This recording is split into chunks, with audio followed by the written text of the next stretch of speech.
I'll give you guys a little bit to get into the chat. I think we are live.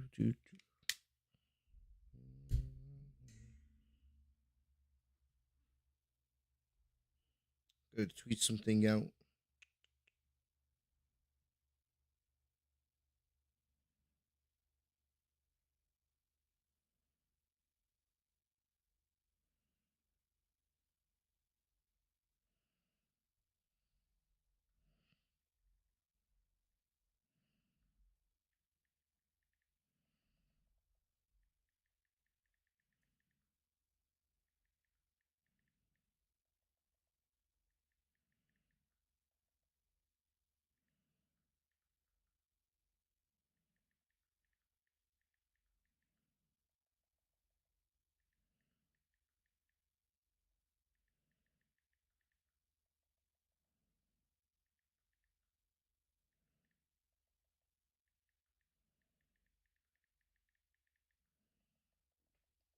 Don't worry, guys. We'll get started in just a sec.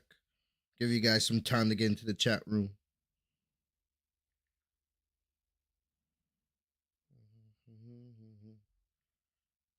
Kind of wish I had some IPAs here myself.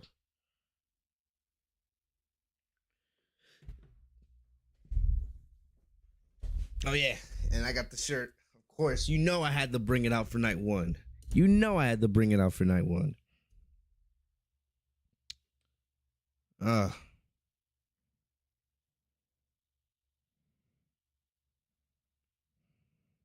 What's up, everybody?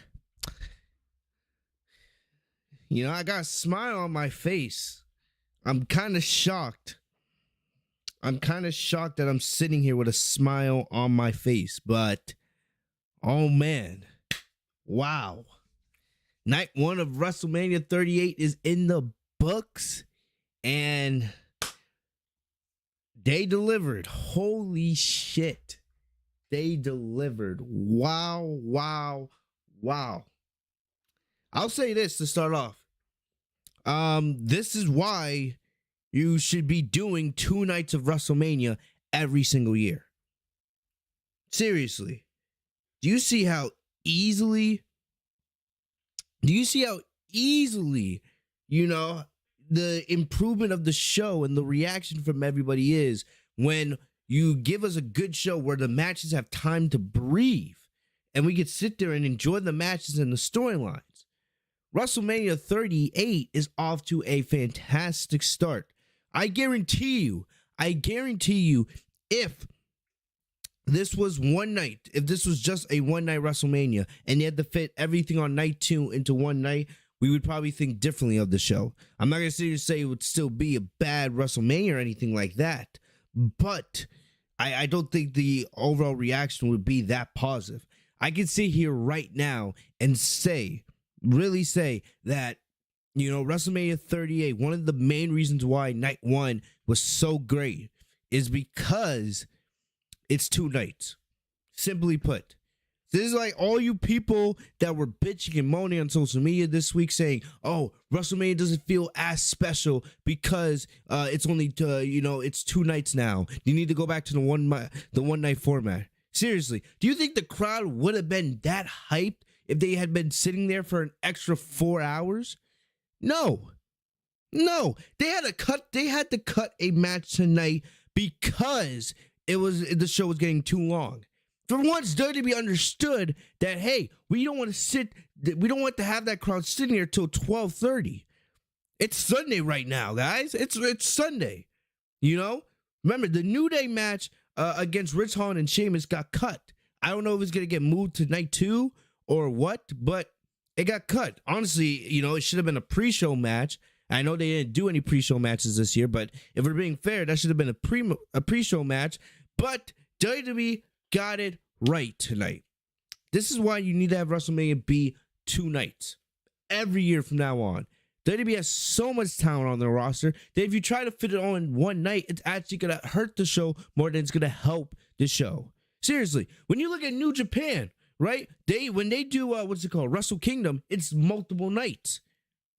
There is no problem with doing a multi-night event, especially when you have something on the level of WrestleMania, when it's supposed to be the biggest wrestling show in all of wrestling for the year. And so far, they are off to a fantastic start. So for my first big takeaway is for everybody that said WrestleMania should only be one night, you're stupid and you're wrong. It's that simple. I'm not going to sit here and debate with you. You're wrong. What we got tonight was fantastic, and a big reason for that was because it's only one night. Honestly, if you like, the show would have to start at probably 6 p.m. If they were gonna make it the one night. Really, you would have had a 6-hour show and everyone would have been exhausted. A lot of those matches tonight, like Cody and Seth, Bianca and Becky, right? The Stone Cold and Kevin Owens segment, those would have all had to been trimmed significantly if it was only one night, because there would have been another 6, 7, 8 matches and segments to put on top of that. So definitely for the future of WWE, for as long as we continue to get WrestleManias, which will hopefully be for a very long time, you need to keep WrestleMania to 2 nights. I heard earlier today that it's already been announced that next year's Mania is going to be 2 nights. Fantastic. And they should keep that for years and years, because this is a staple for good things. It started a couple years ago in the pandemic, right? Back when they're in the Thunderdome.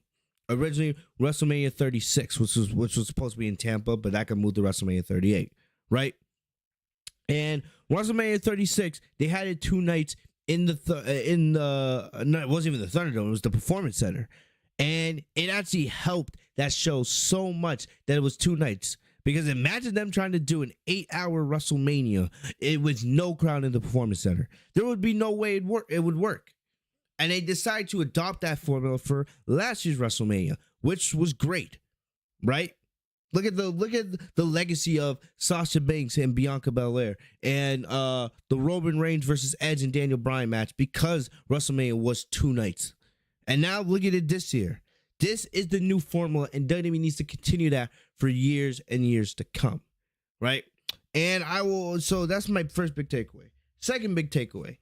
You guys know, for anybody that's been listening to this podcast for any amount of time, and especially if you guys have been listening to me on the road to WrestleMania, I know I haven't been doing reviews every single week, right? But for the episodes and the weeks that we did do a podcast, I have been very, very hard on WWE and how I was not that excited for this card going in. And, I'm not going to sit here and lie to y'all. Even though I thought that tonight was great, I'm going to be honest. I was not that excited for the WrestleMania card. On paper, yes, it looked like an okay card, but it could have been so much better, in my opinion, right? But at the end of the day, we got what we got. And so far, they've done a fantastic job with what they've given us. So I have to be honest here. Even though I was not that excited for the WrestleMania card, WWE has done a brilliant job with the execution of the card. And that's one thing another thing I'll say about WWE. I've said this in the past on the podcast. Even when WWE programming is terrible, right? Even when Raw and SmackDown can sometimes be absolutely unwatchable, WWE, for some reason, when it comes to their pay-per-views, for the most part, they deliver. WWE doesn't give us really bad pay-per-views all that often. Maybe every once in a while, a couple times a year, I've sat here and said this is one of the worst pay-per-views of the year. But for the most part, WWE gives us decent pay-per-views. They deliver. And, they delivered with this WrestleMania so far. They're doing an absolute fantastic job. And I got to give credit to WWE. And the thing about it is, we're only halfway through. I think most of us would agree that going into this weekend, Night 2 was the better looking WrestleMania card. Night 2 was the better looking WrestleMania card. And now, we here tonight, right? Still, Night 2 actually has a lot of pressure on itself. Because even though Night 2 does have, in most people's opinion, the better card, Night 1 delivered. They delivered. Night 1 gave us 2 amazing, absolutely amazing WrestleMania matches, right? And let me fix my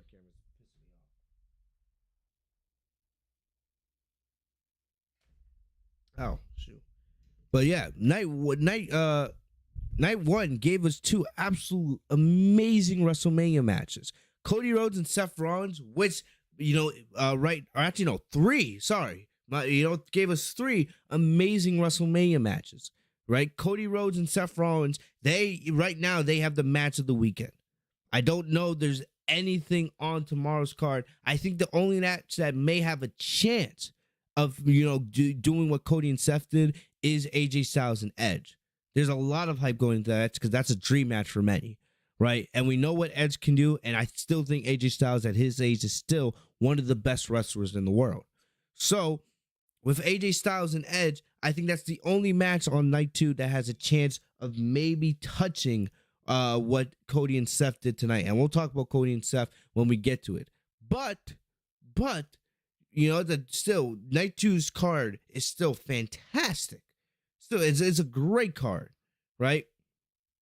And the other matches that were stood out, KO and Stone Cold Steve Austin, said we actually got a match, a legit match. It wasn't a fight. It wasn't, really, it was a talk show segment, but, we actually got a match, which I'm still shocked that, we got that, but we did. And it was amazing.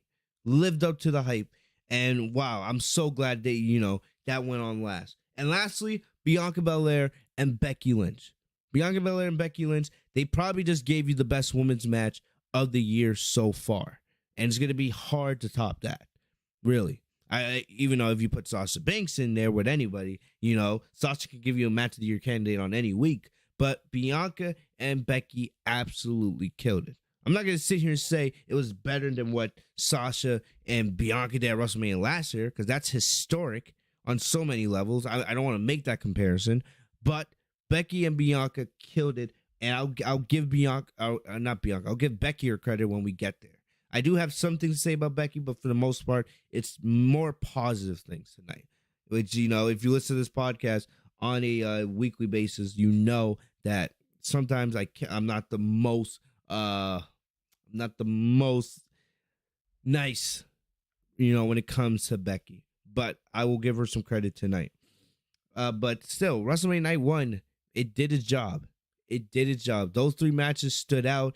And then we'll have to see what night two gives us as well. I'm noticing right away that a lot of you guys, I know that at the beginning of the stream, we had a lot of viewers, and a lot of you guys are not here, but have left. And I know why, because I got the same notification. JD is live right now. And you guys know JD is like the biggest podcast, the biggest wrestling podcast, or one of them, on YouTube. So I know a lot of you guys are probably going over to watch his stream right now, which is, fine, because I know I'm probably going to listen to JD's stream a little bit later on. But still, for those of you guys who are here in the chat room, thank you guys for being here. For those of you guys who are watching on demand, thank you guys for being here as well. You guys are awesome. And I forgot to do my intro, so let's get that out of the way. Yo, what's going on, everybody? It is your boy Fitz1TV here, aka G-Lauren33. I am back here tonight with another episode of the Legit Shoot podcast. Here tonight with your WWE WrestleMania 38 Night 1 full show reaction, review, and results. Thank you guys so very much for joining me here on the podcast. I hope you guys are doing well. Yes, WrestleMania, we are halfway there. And like I said, Night 1 delivered.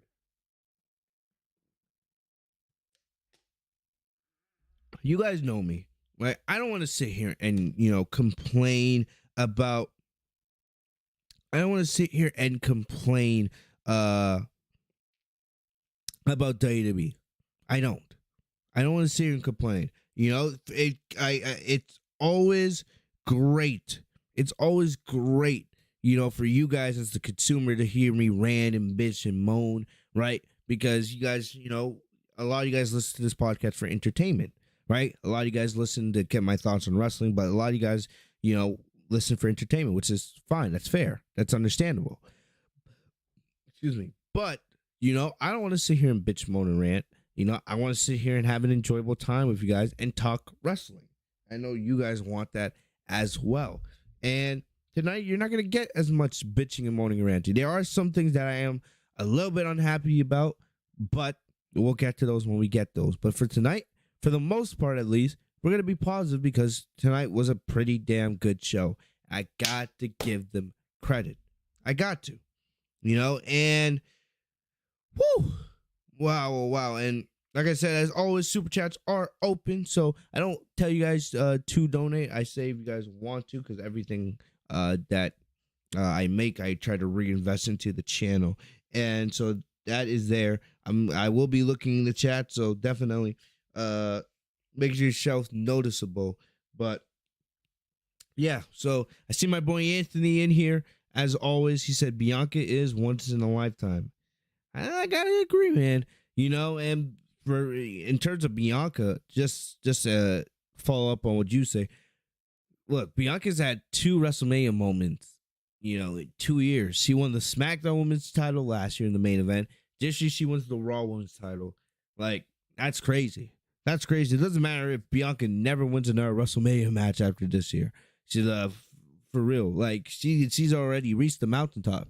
She's won the 2 biggest titles in the women's division in women's wrestling. 2 years in a row at WrestleMania, of all places. Like, what else can you say? So I gotta give Bianca credit. I gotta give Becky credit, man. But whoo, what a night one. What a night one. I see a lot of you guys in the chat talk about Charlotte. I guess I'll address a little bit, and we'll get to Charlotte and Ronda Rousey. It does. I don't know what the original plans were. I don't know at all if the original plans for Ronda to win. We all know that the original plans before Ronda ever came back was for Sasha and Charlotte to take place at WrestleMania. And we all thought Sasha would win the Women's Royal Rumble, and that didn't happen. I'm not going to sit here and go back talking about that, but we got Charlotte and Ronda. You gave Ronda the Royal Rumble, right? And then I thought that it was most likely that Ronda was going to win. I think I was 100% of my predictions tonight. I think I was 100% of my predictions outside of the Charlotte and Ronda match. I thought Ronda was going to win, but I'm not sitting here bitching and moaning about it, because my main thing is, why did you give Ronda a Royal Rumble victory if this is what was going to be the end result? Because what I honestly thought is they were going to have Ronda hold on to that title. And that could still happen. Like, this could easily still happen because, let's be honest, Ronda and Becky's probably happening in Hollywood at Mania next year, right? But it's just, I thought they were going to have Ronda win tonight and then potentially maybe next year at Mania, maybe merge the titles or do another title for title match with Becky and Ronda. But, but still, I don't know. I don't know. I don't know what was the point of having Ronda win the Rumble if that's what you were going to do. That's my honest thing about it. I don't have an answer right now. I'm gonna wait and see what Meltzer and the rest of them say. What were the plans? Because right now it's gonna be unlikely that we get an answer tonight. It probably is unlikely because they have night 2 tomorrow. So it probably won't be till Monday that early next week that we hear what the plans were. We don't know if plans changed or if the plan always was for Charlotte to win. And if the plan always was for Charlotte to retain, then it just shows how bogus and how WWE's problem. It just shows that there is no point for having Charlotte and Ronda in the first place. This was going to be the end result. There was no place. It was a waste of time. Charlotte's title reign has been miserable. It has been horrible. This was the first time she's defended the title on pay-per-view, I think, her entire reign, if I'm correct. If I'm wrong, there was only one other time that she defended on pay-per-view, and I don't remember. She didn't defend at Survivor Series. She didn't defend at Day 1. She didn't defend at the Rumble. She didn't defend at the Chamber. Right? So she's been champion. She's been since October when they switched the titles during the draft, right? And she hasn't defended the title at all. And yet you want to sit here and, act like Charlotte's had a good reign when she's done nothing with the title. if the plan always was for Charlotte to retain, then you just wasted our time because not the story was garbage for the last couple months, and then the match itself was the worst match of the night. It wasn't a horrific match, but it was the worst match of the night easily. And the fact that this was originally going to be the night one main event is disgusting. It's disgusting. Imagine that. Do you think I would be sitting here, being as positive as I am about this show if they had ended this night with Charlotte and Ronda Rousey? Get the hell no. The crowd clearly did not care about that match as much as they cared about everything else on the show, right? And the match was not that good. It was an average match. I think Ronda I would have, I don't know, and honestly, I'm probably not, but I would have to probably go back and rewatch Ronda and Charlotte at Survivor Series. I remember Ronda and Charlotte at Survivor Series a couple years ago being way better than this garbage we got tonight. I don't know what I just watched. There was botches.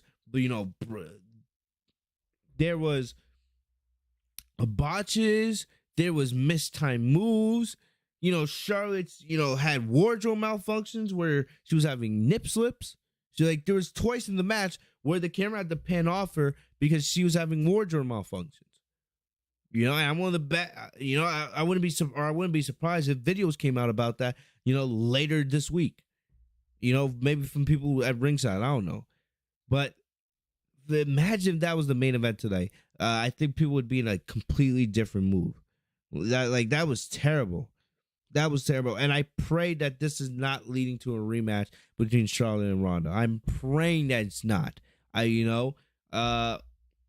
think regardless of what happened, I think Sasha versus Charlotte needs to happen at WrestleMania Backlash, right? Or they got to do a triple threat at Backlash. But we'll see. We'll see. We're not even at Backlash yet. We need the finish night too. But yeah. But Greg, I'm looking in the chat. Gregory, what do you mean? I think WWE's done with Ronda, and Nick Khan said Charlotte and Ronda was awful. Gregory, where did you see that? Do you have a tweet? Do you have something to... do you have a link for that? So Gregory, can you answer that question, please? Where did you see that? Because I don't see it. That's huge. Nick Khan, I hope Ronda and Charlotte are done. I don't need to see it again. I've already seen it twice, and it was terrible. But, yeah, think about it. We have, 3 title matches? Yeah, Bianca Belaire was the only title change of the night. I think tomorrow we may see more. I think we will have new tag team champions. Roman's walking out probably with both belts. And, yeah, but still.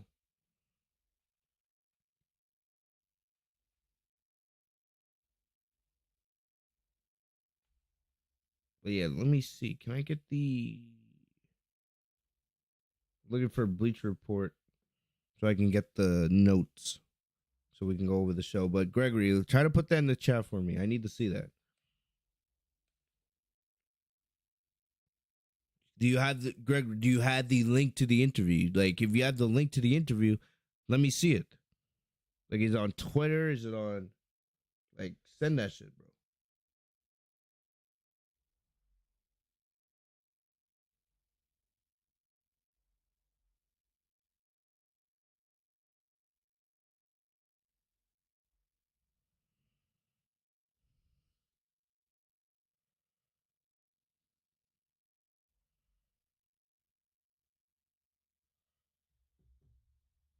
But anyway, I'm loading up the notes from Bleacher Report. But Gregory, if you have the link to that, please send that, please.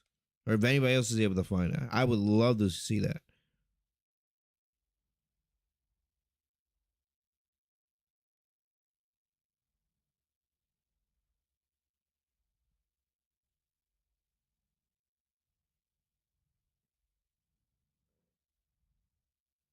Oh my gosh. Bleacher Report gave the match a B+. No.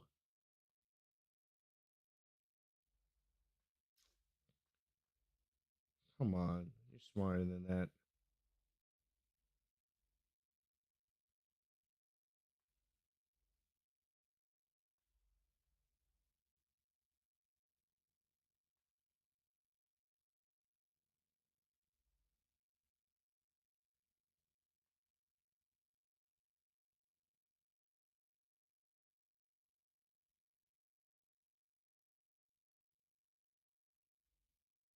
Oh, hell no. Get the hell out of here.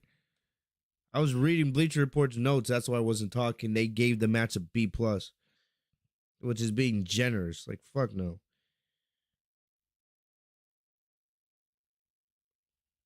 But yeah, so I'm just looking through Twitter a little bit. I want to see people's reactions. I'm looking in the chat. We'll get into the card in just a couple minutes. But let me know. What are you guys thinking about coming out of WrestleMania? Cody Rhodes tweeted, "Wrestling is a love story." Hell yeah, it's great. It was, oh my gosh.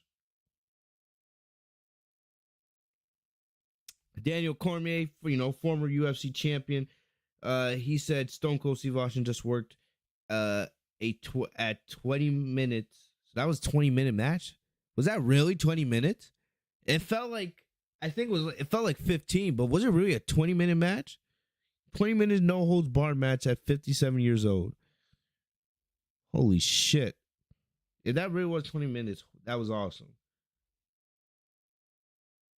Kevin Owens is officially a WrestleMania main eventer. What an honor for an incredibly special talent. Hell yeah, man. Kevin Owens is fucking amazing. All right? I don't care. It doesn't matter that he lost tonight, man. Kevin Owens now, he main evented WrestleMania. He can always say that. And he got to face Stone Cold Steve Austin in the ring. He had a match, a legit match with Stone Cold Steve Austin. Get that through your head, people. Get that through your head. He had a match with Stone Cold Steve Austin. Kevin Owens is a made man. Like, Kevin Owens is absolutely amazing. Amazing. Like, I love Kevin Owens, and oof. I don't know. I don't know, because half the guys, if I have my own way of how I book WWE, but because I know that WWE's keeping the title on Roman, and unless WWE's planning on bringing back a new championship, I don't know. I don't know, because I don't know what WWE's plans are after Mania. They're so up in the air because things are going to be changing, right? Now you have all these new superstars. You have Cody Rhodes back. Roman's probably going to be walking out with 2 belts. Is Roman going to be on both Raw and SmackDown, or is he just going to hold both titles on SmackDown? Are you going to bring back an old championship to have on Raw? Like, right? What's the plan? What's the plan? I don't know. But man, I would push Kevin Owens to the moon right now. Come on. Oh my gosh. I have people talking about that Sasha Banks video package. I'm telling you, with that video package you gave Sasha, you would have thought Sasha was main eventing WrestleMania again. Like, honestly, I have no idea why you would play that video package. It was an amazing video package, but why would you play that video package and not have Sasha main eventing WrestleMania? Doesn't make sense to me. King says, I hope Sasha and Bianca and Naomi main event WrestleMania next year. 3 queens. Yeah, that's a good pipe dream to have, but that's never happening. Let's be serious with ourselves.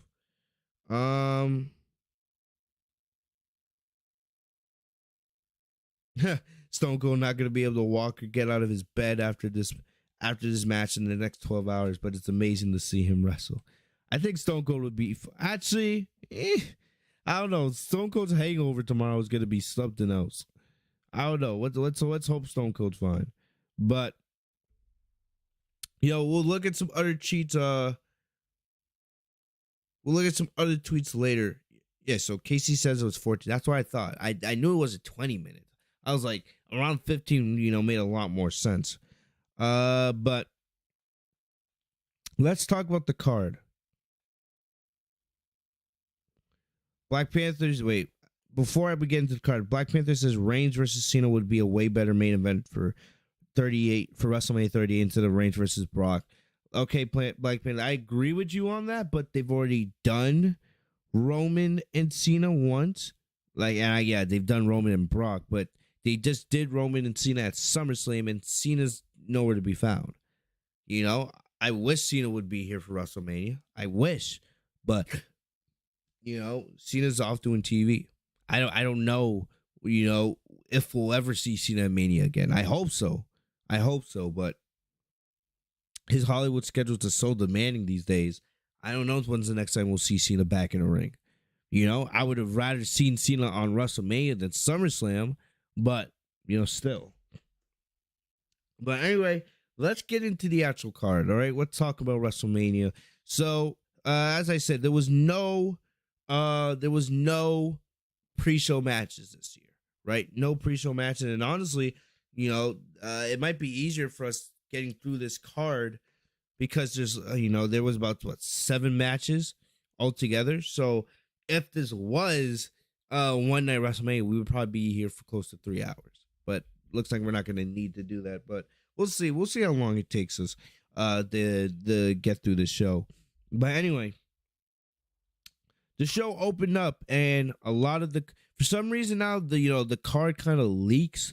Or what's the plan for segments and matches? It leaks like an hour beforehand. It's become a new thing with WWE, and I don't mind it, but we kind of knew what was going to be the match order before.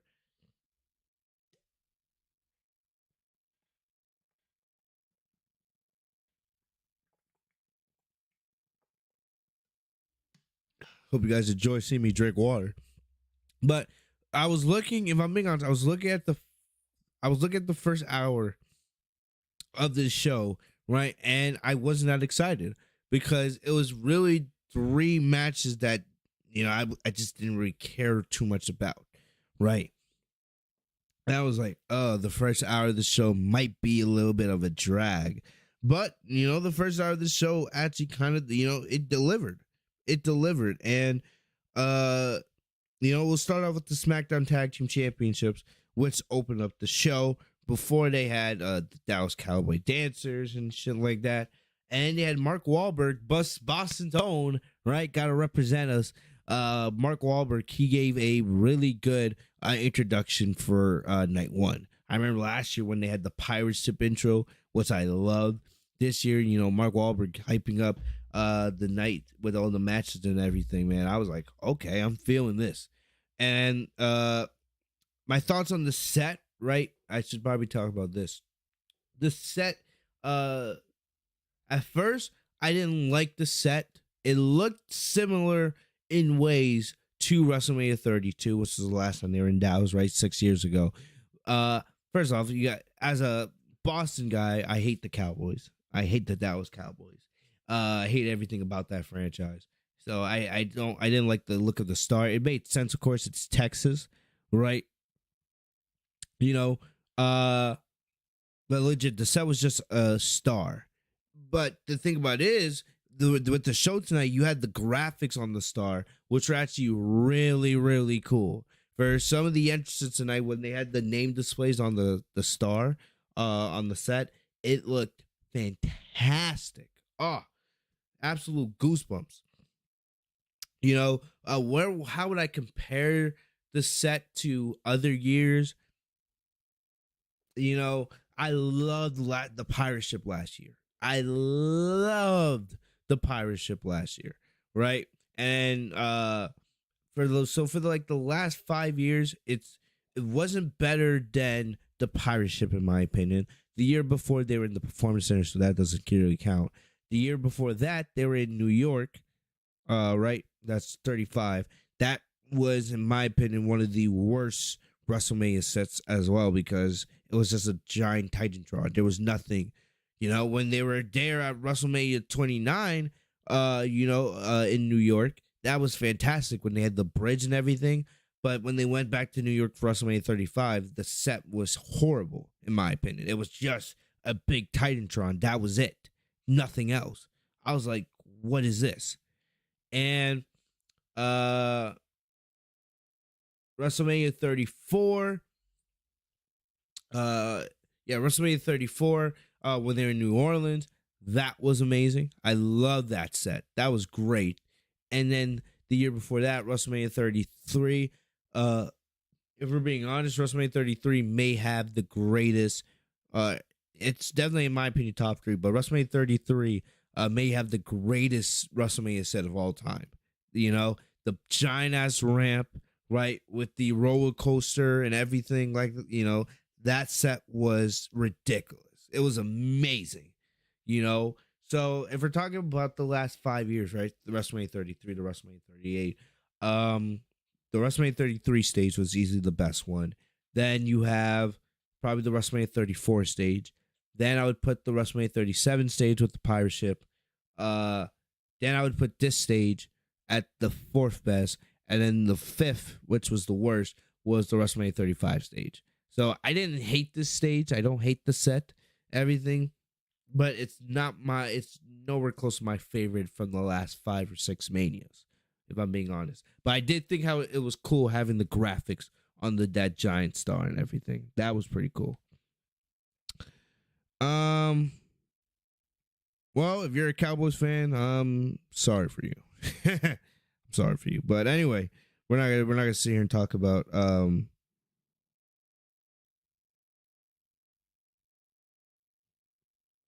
Gregory says Becky's rumored to be in a MCU film. What the hell are you talking about? Becky Lynch in an what MCU film? How the hell would Becky get cast in any Marvel film before Sasha Banks? I don't believe that for a second. What the hell would with Becky's acting skills? Stop it. I'm searching this up right now.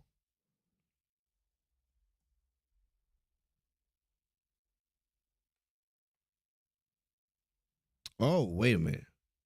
You might actually be right. Becky Lynch teases speaking with Marvel Studios about an MCU role. What the fuck is this?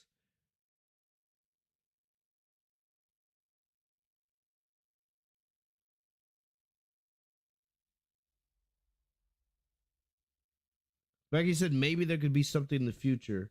Maybe. We don't tell secrets around here. We don't tell Marvel secrets about here.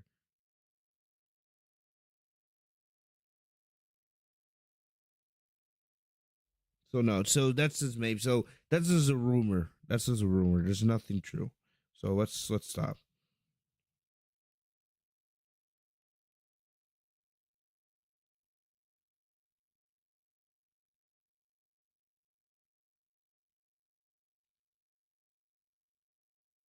Darshanay Muhammad Austin should drink a beer with Undertaker at the end.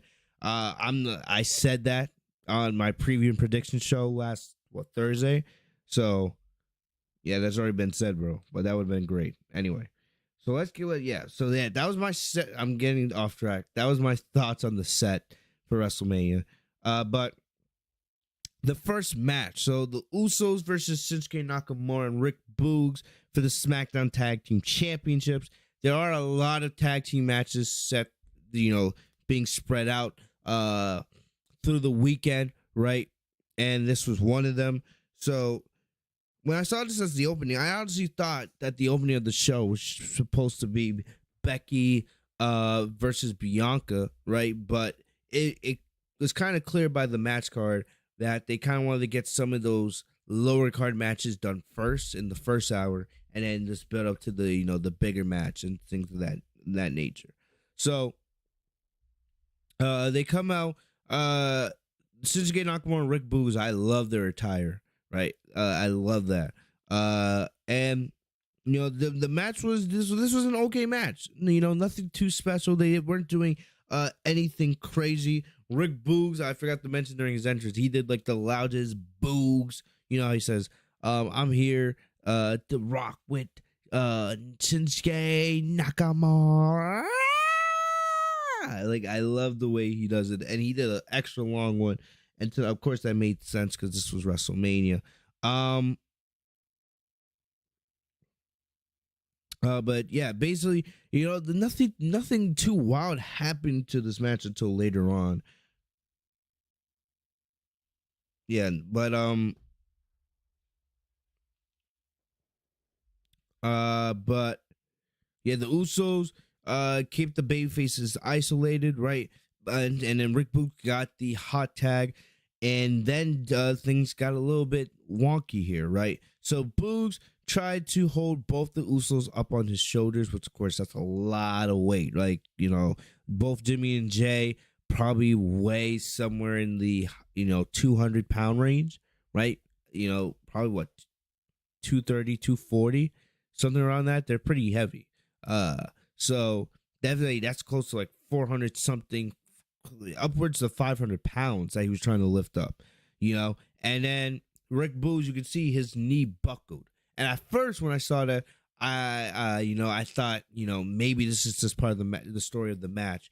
But clearly it wasn't. It clearly wasn't. Rick Boogs got legitimately hurt, right? He hurt his knee. And, Nakamura then basically had to take over by himself. And, Nakamura got some moves in, but the Jimmy J finishes him off with the 1D, right? Honor the Dudley boys. They did, well, before that, they did like the super kick and the splash, but Nakamura stayed in it. But after the 1D, Boogs was nowhere to be found, and that was that. It was a decent, match, but, this is something that, a match that you probably could have seen on SmackDown or another, pay-per-view. It didn't feel like a WrestleMania tag match. So it was kind of a weak way to start the show, but in fairness, Rick Boogs got injured. So when you look at this match, I put a huge asterisk next to it. I don't know if the plan was, for Nakamura and Boogs to win the match if Boogs hadn't gotten hurt, right? That would have been a crazy way for WrestleMania to start off, especially how that plays in with the whole bloodline storyline with Roman Reigns and everything. I doubt that the Usos were originally supposed to lose those titles. I doubt that. I think the plan always was for them to win, but still, who knows if they had anything else planned if Boogs hadn't got hurt. And Boogs legitimately did get hurt because they showed video of him afterwards. He got carried out legitimately, right? Michael Cole and Pat McAfee actually went to check on him backstage. So, and it looks like Boogs is going to be getting surgery. I think it's a knee injury, so I don't know if it's ACL or something like that. We'll probably find out in the coming days, but that, my thoughts and prayers go out to Rick Boogs. It sucks to have that happen to you, especially on the biggest stage of WrestleMania, right? So definitely, if he's going to be having surgery on that, he's going to be out probably for a significant amount of time. So Nakamura is going to have to, go at it alone. And that kind of stinks because Rick Boogs has really kind of helped rejuvenize, Nakamura's career. And I'm hoping that this doesn't mean that Nakamura begins to become an afterthought again, because he's too good to be an afterthought on SmackDown, but we'll see what happens. My prayers go out to Rick Boogs. I hope he comes back soon. Well, we'll definitely miss him and his guitar playing, and his funniness and everything he did with Pat McAfee and all those. Seeing Pat McAfee dance up there with Boogs and Nakamura was always great. And if Boogs is gone, it's gonna be a while till we get to see that again. So definitely, my thoughts and prayers go out to Boogs. Hopefully, he's able to come back soon. And yeah, hopefully, WWE doesn't stop using Nakamura because he's gone now, but still, that's how I feel about that.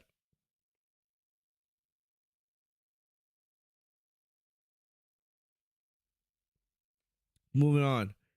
Oh yeah, now before I move on, I don't know what you do with the Usos right after this. I don't. They've beaten everybody. They've beaten legitimately everybody. They're the War Raiders, right? The Viking Raiders. They just got fed. They just got fed to almost last week on Raw. There is nobody on the tag team division, for them to face. Nobody wants to see them face the New Day again. And I don't know. I guess maybe you can make an argument to have them face Sheamus and Rich Holland, but that would be heel versus heel, and nobody wants to have to deal with that nonsense. So honestly, I don't know. I don't know what's next for the Usos at this point. Maybe if Roman ends up winning both titles next tomorrow night and he ends up being on both shows for a little bit, maybe we see the Usos come over to Raw and have some matches on there. I don't think anybody would complain if we got that, but honestly, right now, I don't know. I don't know what's next for the Usos. But yeah, we'll just have to wait and see. And speaking of the New Day and Rich Holland and Sheamus, that match was originally supposed to take place tonight. It was one of the last minute additions, but the match got scrapped for time. And I know so many New Day fans are probably disappointed. Maybe that gets pushed to night 2's card. I doubt it, to be honest. If I'm being 100% honest, Sheamus and Rich Holland versus New Day is more of a pre-show match. And I love Sheamus. I love Sheamus. I love the New Day. But there was really no care, or there wasn't really much care in that match. There wasn't. So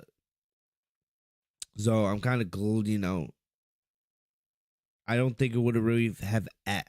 I really don't think it would have added much to the WrestleMania card. I don't. So I'm not bitching or moaning at all that the match got scrapped. It is what it is. It is. We'll see. We'll see what happens. Maybe it gets pushed to night 2. If anything, why not just do it during the pre-show? You have a 2-hour pre-show for both nights. I don't think anybody's going to complain if you decide to push New Day and Sheamus, Rich Holland, to the pre-show. But if the match doesn't happen at all, I'm not going to sit here and feel bad. You don't have the IC title or the United States title being defended on this show. You don't have Finn Balor on this show at all, which is still super mind-boggling, even to me as I sit here and record this. So I'm not gonna really just feel bad too much for the New Day and Sheamus and Rich Holland if that match doesn't happen. But the match was supposed to take place, I think, sometime during the 3rd hour, but it did get cut for time because this was over 4 hours tonight, and with that match it would have been more towards 4.5 hours. So I'm not really complaining that the match got cut, but I did feel like it was important to mention it really quick. All right, moving on. Second match, Drew McIntyre and Happy Corbin. This feud has been going on, since Drew basically got over the SmackDown. Because Drew, you had to keep Drew busy because they were busy doing Brock and Roman. When Drew first got over, they were doing Brock and Roman at Crown Jewel, right? Then they were doing it again going to day 1. And, then after that, they were planning on doing Drew and Roman. But then Drew got hurt and was out for about a month, but came back at the Rumble. And then, they went the whole direction with Drew going with Corbin because Brock was already, in his feud with Roman. So that's how we got here. I will still sit here and, say to this day that Drew deserved a better WrestleMania opponent, right? Drew's one of the top baby faces in that company. He deserves a big name WrestleMania match, not something that's more on the undercard. But with that being said, Drew and Corbin was underrated tonight. This was a sneaky good second match on the card. Very, if I'm being honest, this was better than Ronda and Charlotte. Ronda and Charlotte, and this will not be the last time you hear me say this, Ronda and Charlotte was the worst match on the card tonight. I'm not going to say, Rick Boogs and Nakamura versus the Usos because that's an asterisk match. That really doesn't count because Boogs got injured. The second Boogs got injured, they had to change the entire, complexion of the match. So, yeah, that's my thoughts on that. But this match with Drew and Corbin, it was actually pretty good. Pretty good. And I'll give that more to Drew. I would say that I tweeted this out, and by the way, thank you to everyone who live tweeted with me today. That was awesome. Drew and Corbin really didn't have any business being that good. It didn't, and it's good to see Drew's over again, because I remember last year at WrestleMania, right, when I was there, Drew was not in the best place. People were fatigued of Drew. People were getting tired of seeing Drew McIntyre, because he had been basically in the WWE title picture at that point for a whole year, from when he had beat Brock in the Performance Center all throughout the entire year. He had been in the title picture, basically in every single WWE title match up to that point. And, Bobby Lashley had just won the WWE Championship, and people thought that, and I thought too, I thought Drew was going to beat Bobby Lashley. I was, surprised that Bobby retained the title. I was happy that Bobby retained the title, but I was also surprised. I thought, hey, they're going to give Drew the WrestleMania moment he didn't get to have the year prior by regaining his title here against Bobby Lashley, but they didn't do it. And, then after that, they did a couple more Drew and Bobby Lashley matches. People were fatigued of Drew a little bit, and then they took him out from the title picture, which was a really good move. And now, seeing here we are a year later back at Mania, it's good to see Drew is once again over with the crowd. Very, very good to see. I know some people like to say that Drew is bland to them, but guys, Randy Orton's character hasn't changed in over a decade. Randy Orton's a Hall of Famer, but the guy, Randy Orton has said he has no plans to retire anytime soon. Randy Orton believes he's going to be able to wrestle for at least another 5 years minimum. So, Randy Orton's character hasn't changed since 2009, right? 13 years Orton's been, going basically the same character, right? Drew McIntyre, I don't think his character needs to change. Yes, you always want to evolve and adapt, right? But I don't think Drew's character really needs to change. I think Drew's, for the most part, is fine as he is. I think tonight is a testament of that, I love seeing Drew's entrance with the flames and everything. I remember sitting in that stadium last year, and then Drew with the flames, right? You could feel the flames. I was on the other side of the stadium, but still you could feel the flames coming from Drew's entrance. Like, imagine how hot it had to be for Drew sitting on that stage and feeling those flames freaking around him. Like, holy shit, that had to be something. But anyway, so Drew and Corbin, this was pretty good. I'll skip to a little bit later on to the match. So Corbin was dominating the middle part, but then Madcap Moss got on the apron, and he was talking to Corbin. Corbin told him to get his ass down. So it looks like they are working towards a breakup here between Madcap Moss and Baron Corbin. And it is important to mention kind of that Madcap Moss just recently won the Andre the Giant Memorial Battle Royal on SmackDown. So he, that could lead to a little bit of a push for him. I would not be surprised if they have Corbin turn on Moss and then they turn him babyface. Still, that distraction from Madcap allowed McIntyre to hit a spine buster, and he did his normal kick or his normal comeback. And then, one of the big shocking moments, probably the most protected finisher in all of WWE, one of the most protected finishers we've ever seen, right? The end of days. No one up to this point has ever kicked out of Baron Corbin's end of days finisher. And he has one of the best finishers in the entire company, right? Corbin hit the end of days on McIntyre, and McIntyre kicked out, which was insane. I was like, wow. I was shocked because no one ever kicks out. I know some people are pissed about this, but, it's WrestleMania. Drew McIntyre, he's one of the top guys, right? So I'm not really that angry at all that they had McIntyre kick out. But McIntyre got into the fight. He did a beautiful swanton over the top rope. There was multiple times in this match where McIntyre got on the top rope, which we don't see him do. He did a flying clothesline. He did a beautiful senton, where he cleared the top rope and landed on both Madcap and McIntyre, Madcap and Corbin, and then he got Corbin back into the ring. Hit the Claymore kick and got the win, right? And then after the match, which was pretty cool, Madcap tried to get back in the ring, but to attack McIntyre, but McIntyre didn't let him. And McIntyre almost killed Madcap with the sword, and he ended up cutting 2 of the ring ropes instead, which was really, really cool.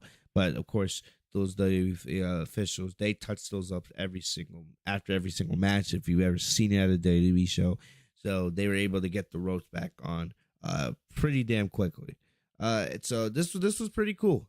This was pretty good, and it was, like I said, the big thing was seeing that McIntyre is once again over with the crowd. They having him out of the WWE title picture really did help him. And even if you didn't really enjoy the feud with Corbin, still it was good to see McIntyre just over with the crowd. The crowd loved him tonight, and he was amped. So I think it is time we get McIntyre back to the title picture. Like I said, it's going to be interesting to see what they do, because they do have options with Roman. They can have him go with Lashley. They can have him go with McIntyre. I would not be surprised if we end up seeing something where maybe we have Lashley versus McIntyre versus Roman at Backlash. Maybe it's a fatal 4-way and they get Brock Lesnar involved. Maybe Cody gets involved here. There's options. There are options. But I do think it is time we get McIntyre back in the title picture. It's been too long. And what else are you going to really do with McIntyre right now? So let's get McIntyre back into the title picture. I think we all want that. Remember, we were originally supposed to get McIntyre and Roman earlier this year.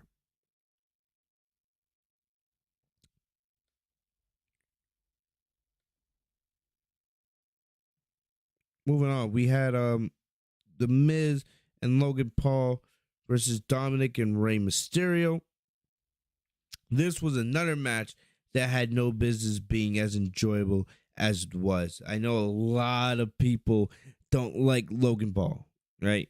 Which is fair. A lot of people don't like Logan Paul, but I think one thing we have to be honest with ourselves about is, Logan Paul can wrestle, at least a little bit. We know he's a boxer, and Logan Paul is also knows how to be a bad guy. He knows how to be a fantastic bad guy, and that was great to see tonight, man. He knows how to get under your skin, right? I remember last year how he was absolutely getting booed out of the building, Mania, and then when KO, who was still babyface at the time, stunned him. It was an awesome moment, and it was great to see him getting booed out of that stadium tonight. But even with the boos and all the pressure, Logan Paul delivered. He delivered. He did some great heel work, and his moves, were clear and fluent. Like, woof. Like, damn. And that was the big takeaway from this match.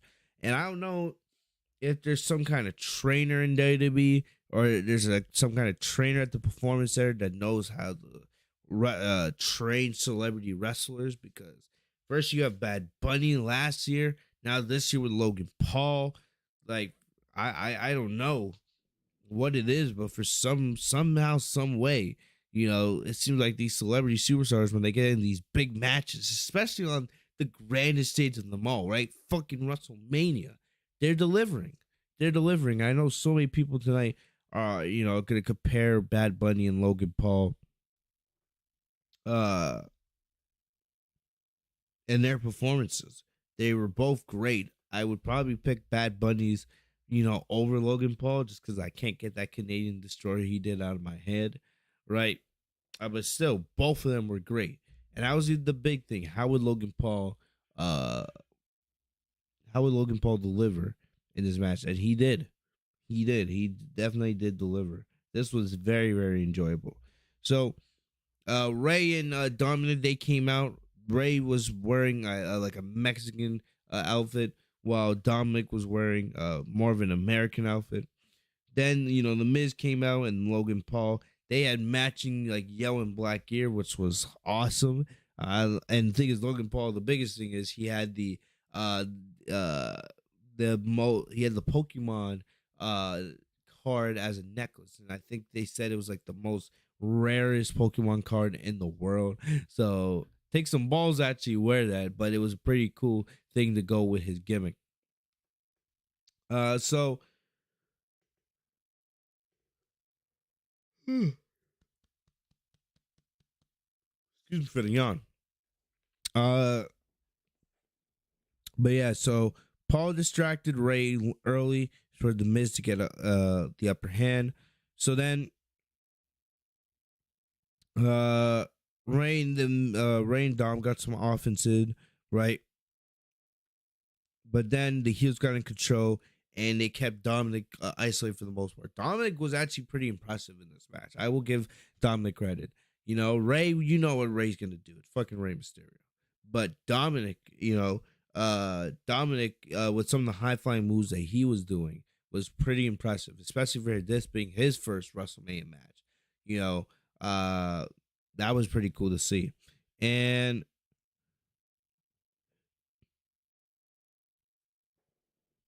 but then Logan Paul, and this was great stuff. Logan Paul, of course, with Rey Mysterio, you can't talk about Rey Mysterio without talking about Eddie Guerrero. And Paul did Eddie Guerrero's signature 3 Amigos suplexes. And the crowd absolutely hammered Logan Paul for it.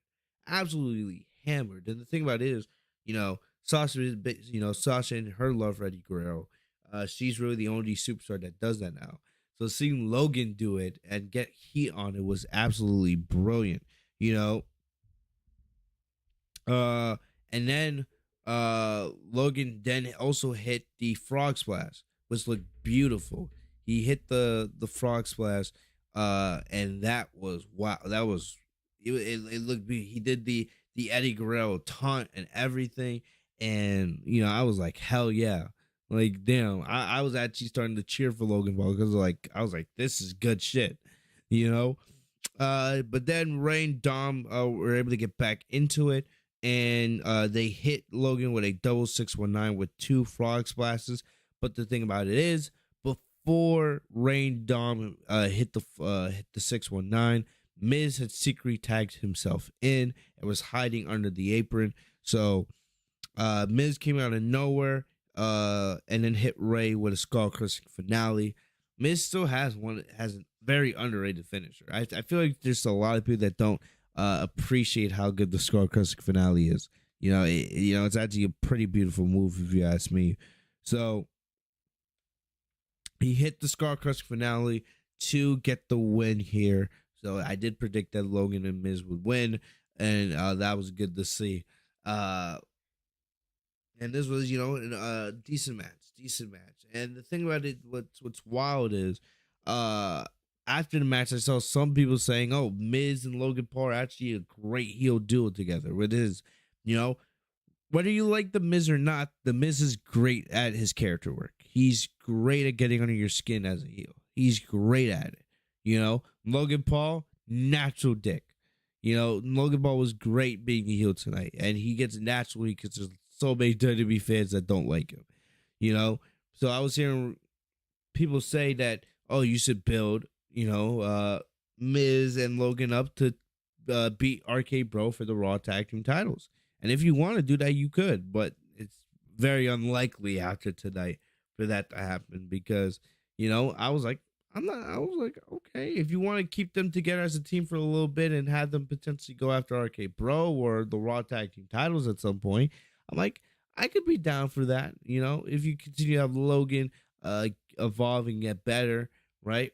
I was like, okay, but right before I could even send the tweet out, Miz, and it's funny, if you look at the replay, Miz just looks over at Logan. right? While Logan's enjoying in the moment, and Miz grabs it and hits him with a Scar Custom finale, which popped the crowd. Well, and then I was like, oh shit, this is good.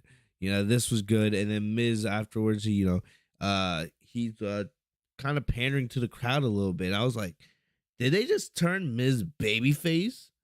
You had Miz acting like a true heel here against the Mysterios, and is he now acting? Is he now a babyface? Like, did they really just turn Miz babyface at WrestleMania of all places? I don't know if he is, but still, it is kind of cool to talk about. And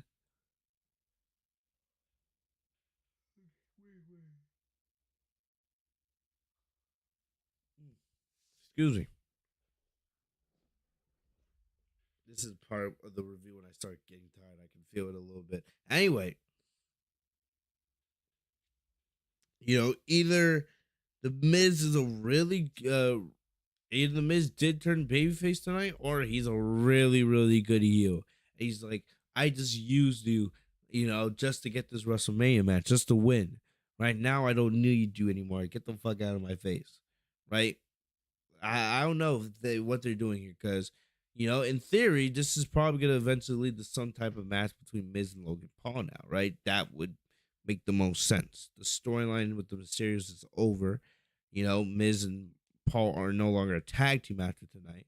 So take the Mysterios out of it. It would probably make the most sense, to go through now with Miz and Logan Paul. But, we'll see. But Logan Paul is never going to get cheered.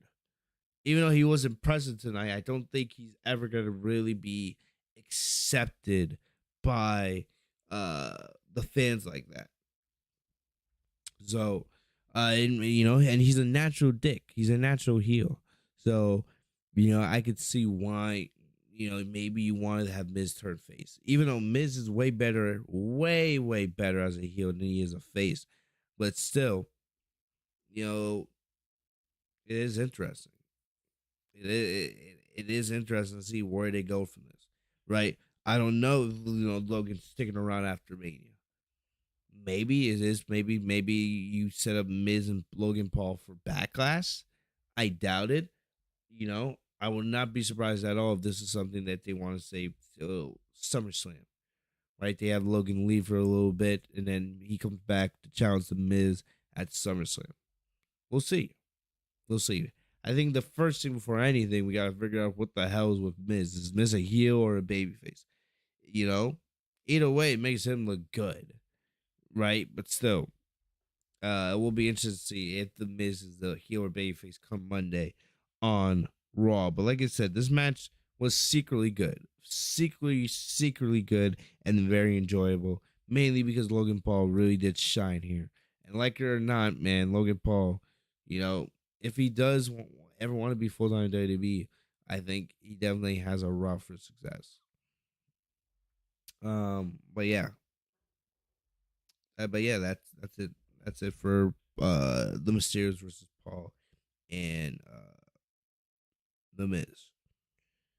So now, as we get into some of the more bigger matches on the card, right, we're gonna talk about the Raw Women's Championship, Bianca Belaire versus Becky Lynch. I'm gonna use the bathroom very, very quick. I'll be back in like 30 seconds.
Sorry about that, guys. I'm back. Probably the people who watch on demand will probably just edit that 2 minutes out of the stream.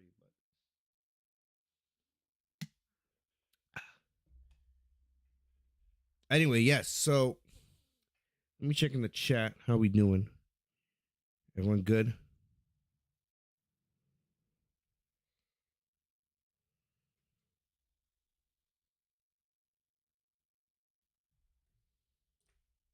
People, I'm still getting text.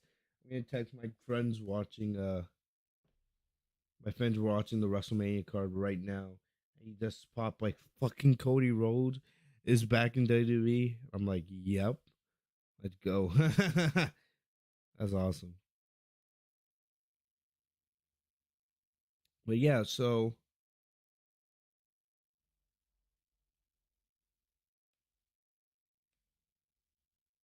let me look in the chat real quick.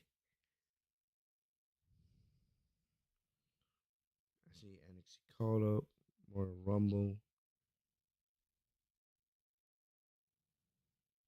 All right, I'm good. But anyway, yeah. So Bianca Belaire versus Becky Lynch Raw Women's Championship. You know, lots of different things can be said about this, right? This is technically a story that started all the way back at SummerSlam when Becky Lynch originally came back for the first time. And, I've been very vocal about this from the start, right? You brought Becky back, you turned her heel, when she didn't really need to be, but she was one that wanted to be turned heel in the first place, right? And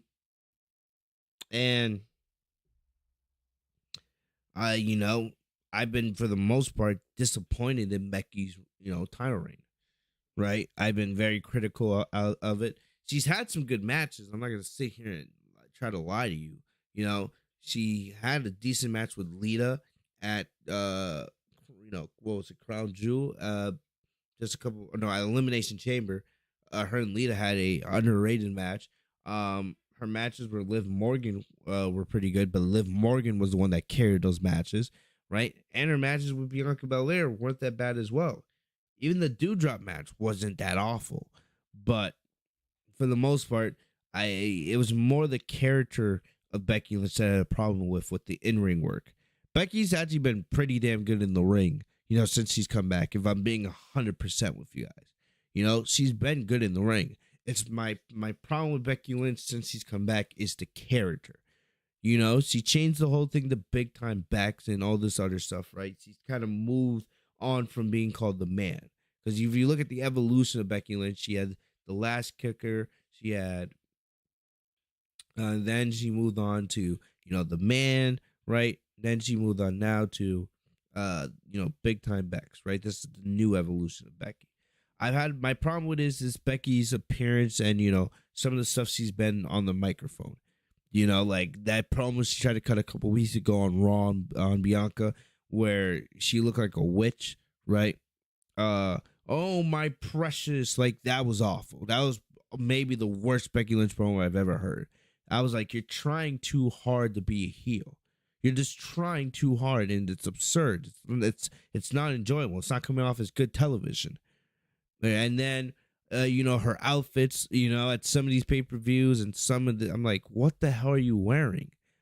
Like, I understand you want to be different, but sometimes some of the stuff, you wear is absurd. And like tonight, and I'll get the Becky's, what she was wearing tonight in just a sec, but it's like, some of the stuff I'm just like, I'm not feeling. Even though Becky, for the most part, when she does wrestle, she does deliver. It's just more of the character that I've had a problem with. Her on the mic, right? Some of her outfits. I'm just like, this is not the Becky Lynch I enjoyed back when she first became the man. She wasn't like this. Becky Lynch, when she first became the man, was a mix of this new version of Becky Lynch and the old version of Becky Lynch, right?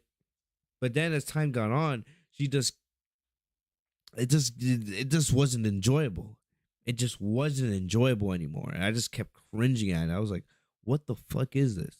This is not Becky Lynch. And it made me not a fan of her anymore. Because I used to be a huge Becky Lynch fan back in the day. Huge. And then, Now I'm just not it anymore. But after the segment they did last week with Becky and Bianca, and Becky didn't cut that really short promo, right? Becky cut that really, really short promo where she called Bianca a bitch. I was like, that's the Becky I want to see. I want to see an aggressive Becky Lynch, an intense Becky Lynch. Enough of all this, crap, star shit. Like, no, I'm not with it. I'm not here for that. I'm not here for this. Oh, I'm better than you, or I want to be over the top of my entrance and then these ridiculous outfits and makeup. Like, no, that's not what I want. I want intense Becky, because that's what Becky was before, when she was becoming the man. When she first became the man, she didn't have all that extra nonsense with her, right? All this extra nonsense has come as she's become more of a star, and I just haven't liked it, and the Becky we got in the ring tonight and the Becky we saw last Monday on Raw, that's the Becky we need a lot more of, and that's the Becky we should always be getting, not this utter nonsense. And Bianca Belaire, and then me switching to Bianca, Bianca Belaire is amazing, right? Bianca is amazing. And, look, I've been hard on the way they pushed and the way they booked Bianca, but for the most part, especially these last couple months, I gotta say they've done a way better job of booking her, right? Because after SummerSlam, I don't care what anybody says, that was a horrible decision what they did at SummerSlam. It was horrific, and a lot of us thought that Bianca Belair would never recover. She has, and no matter if that was with the feud with Dewdrop, right, or some of the other stuff she's been doing, but she has. Remember, she ran through almost all the Raw Women's division to get back to Becky, and they've done a really good job of building back Bianca back up. In terms of the feud itself, the feud has not been that good. The feud has not been that good between Becky and Bianca. It wasn't really until last week that I actually had interest in this feud again, because I loved what they did with the hair cutting segment and all that. But, so if I'm being honest, the interest in this feud wasn't all the way there for me until last week. But still, they've done a good job of building up Bianca up to this point, especially after SummerSlam. And, the intense Becky we got really did help that in the last week. I wish we've gotten more of that intense Becky on the road to this feud with Bianca, but at the end of the day, the end result, still was a positive one, if you ask me. Does this make up really for the last 8 months? I mean, I guess in a way, because Bianca fully did recover from the loss at SummerSlam, right? And I feel like with the entrance that Bianca got tonight, the reaction, the match itself, the title victory, I will say yes, it does, in a way make up for that. And that's all that matters at the end of the day. Bianca is a bigger star now than she was before. And, I'm happy for her. I really am. And, because I love Bianca. Really do. And I want to see her succeed. I'm hard on her because I want to see Bianca succeed. Right? The real pressure, it comes now that Bianca is champion. Because you look at what Bianca did as SmackDown Women's Champion, and it wasn't that impressive. That's part of the reason why Becky came back at SummerSlam and they defeated Bianca the way she did. Because, Bianca, after beating Sasha for the title last year, her reign was impressive, and that's really not her fault. But, because outside of the 2 matches with Bayley, right, which they were still at the Thunderdome at the time, Bianca didn't really do much. She didn't. They did that feud with Carmella, which was garbage. That wasn't interesting at all, right? And then Sasha came back, but we never got the rematch, at SummerSlam. That's when Becky came back. So Bianca has a lot of pressure now, because when Bianca first won the title, they were in the Thunderdome. So, it wasn't until right near the end of her reign that the crowds returned. and Sasha came back, Becky came back, etc. Now Bianca, you have a crowd there, you're gonna have an audience. Now is the time we get to see what Bianca Belair is truly made of, right? And I think the Raw's division is gonna get some star power here in the next couple of weeks. Asuka's coming back, Bayley's coming back, Lacey Evans is coming back. Even I know a lot of people don't like Lacey Evans, but you get my point, right? You have Alexa Bliss on there, you have Rhea Ripley, right? You have Liv Morgan. You have talent there. You have Doudrop. Becky's still there. I think the women's division's about to get a lot more talent. Who knows if like Io Shirai gets called up to Raw from NXT, which I think is on the table. So now you have all these, names in this roster, right? Now we'll see, can Bianca actually deliver now. Now we get to see, because you've given Bianca 2 huge WrestleMania moments 2 years in a row. When she won the SmackDown Women's Championship at WrestleMania and the Raw Women's Championship at WrestleMania. How many people could say that? I guess Becky could say that. And I guess Charlotte could say that too. And it kind of makes me cringe that those 2 names just came out of my mouth, because you guys know how I feel about the way Charlotte and Becky are pushed above everybody else. But Bianca won both those titles, in back-to-back years at WrestleMania. Doesn't get much bigger than that. It doesn't at all. Like I said earlier, Bianca can never win another WrestleMania match, and she'll still have, remember how she won both women's titles back-to-back years at WrestleMania. But so now the pressure's on Bianca to actually deliver.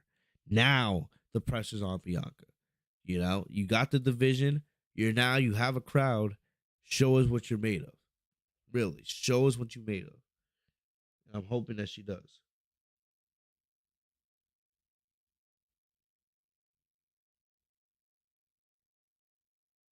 Yeah, Geekdom 101 just texted me. Talk about how good the show was.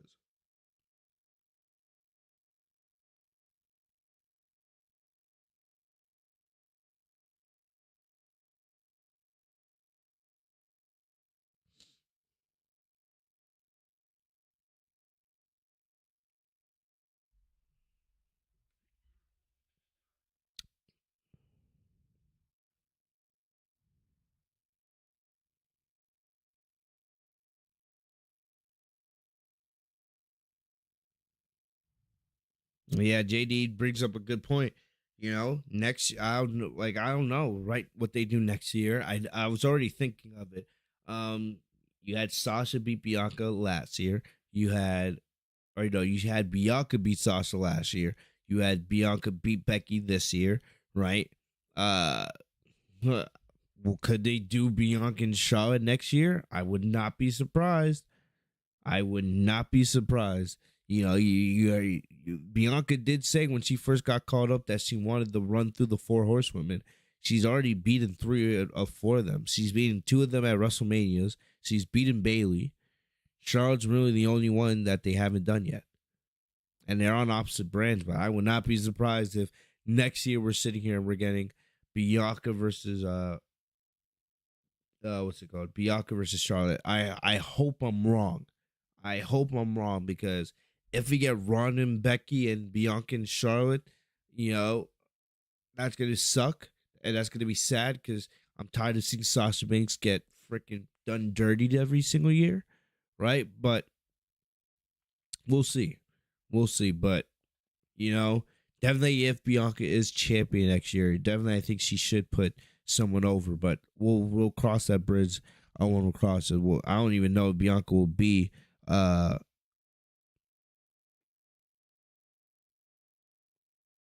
but I don't know. I don't know how long Bianca's gonna be champion. I don't think Bianca's about to get a 1-year title reign. Right? We'll just have to see where it goes.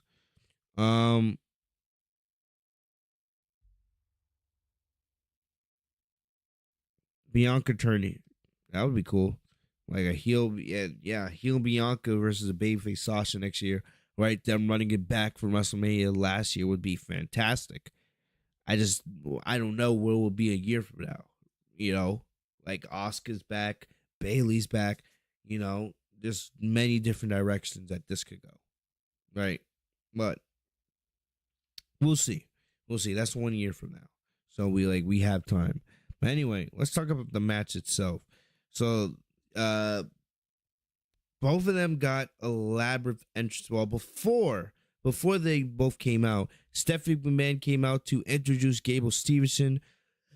And I'll just say this: look, Gable Stevenson, I get it. He's an Olympian, right, and all that. But nobody's gonna give a shit about Gable Stevenson unless you get him in the ring. You could talk about him all you want in advertisements, and you could talk about how you want him to be like a Brock Lesnar or something like that. Until you get him in the ring and we see what he's made of, nobody's gonna give a shit about Gable Stevenson. So stop wasting time, right? Get that guy in the Performance Center, get him built up to the point we can see him, that we can see him actually in the ring. All right, it's that simple. Anyway, so both these two got elaborate entrances. Really, they were really the only two. Now that I think of it, that outside of probably Stone Cold, these were the only two that got real big entrances. Well, yeah, we'll talk about Cody and Seth, but yeah, and so I don't even know when we're talking about the best entrances of the night. I wanted to give it to Bianca Belaire, but then you have like Cody did. Seth's entrance was fantastic as well. So I'm probably going to sit here and say Bianca probably had the second best entrance behind Cody's. But Bianca's entrance was fantastic. She had the marching band playing her theme, which was cool. And then she came out with the Minnie Mouse attire. And I saw somebody on Twitter, I forgot the name. He had like 400 followers. He posted a tweet from 2020 about where he made a mock-up of Bianca's entrance gear, right, for Bianca's gear, and then it looked pretty damn identical to what Bianca was wearing tonight. I don't know if Bianca saw that and then got the inspiration for it. The guy made it seem like he had never talked to Bianca Belaire before, but still, that was pretty cool to see.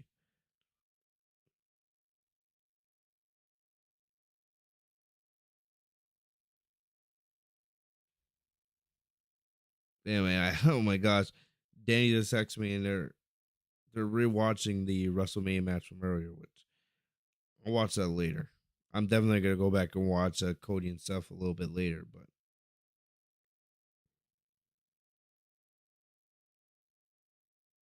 yeah. So this guy right here, It Guy, I'm gonna try to put up to the camera. So It Guy, it's kind of blurry, but you guys can see, right? So basically, it says right there, February 12th, 2020, he tagged Bianca Belaire, and basically, this was almost identical to what Bianca was actually wearing tonight. So maybe Bianca saw the tag at some point and, decided, hey, I'm going to make this entrance gear at some point. I wouldn't be surprised, but credit to that guy, It Guy, man. Like, that's actually pretty damn cool. But anyway, so yeah, Bianca came out with the Minnie Mouse gear, and that was cool. Becky, I don't know what the fuck Becky was wearing. But first off, they gave Becky a Marvel Studios intro, right? I noticed it right away because I'm a huge Marvel Studios guy. I mean, everyone knows if you ever watch a Marvel Studios project, at the beginning, they give the Marvel Studios intro, where it kind of goes through like the history and big moments of the MCU.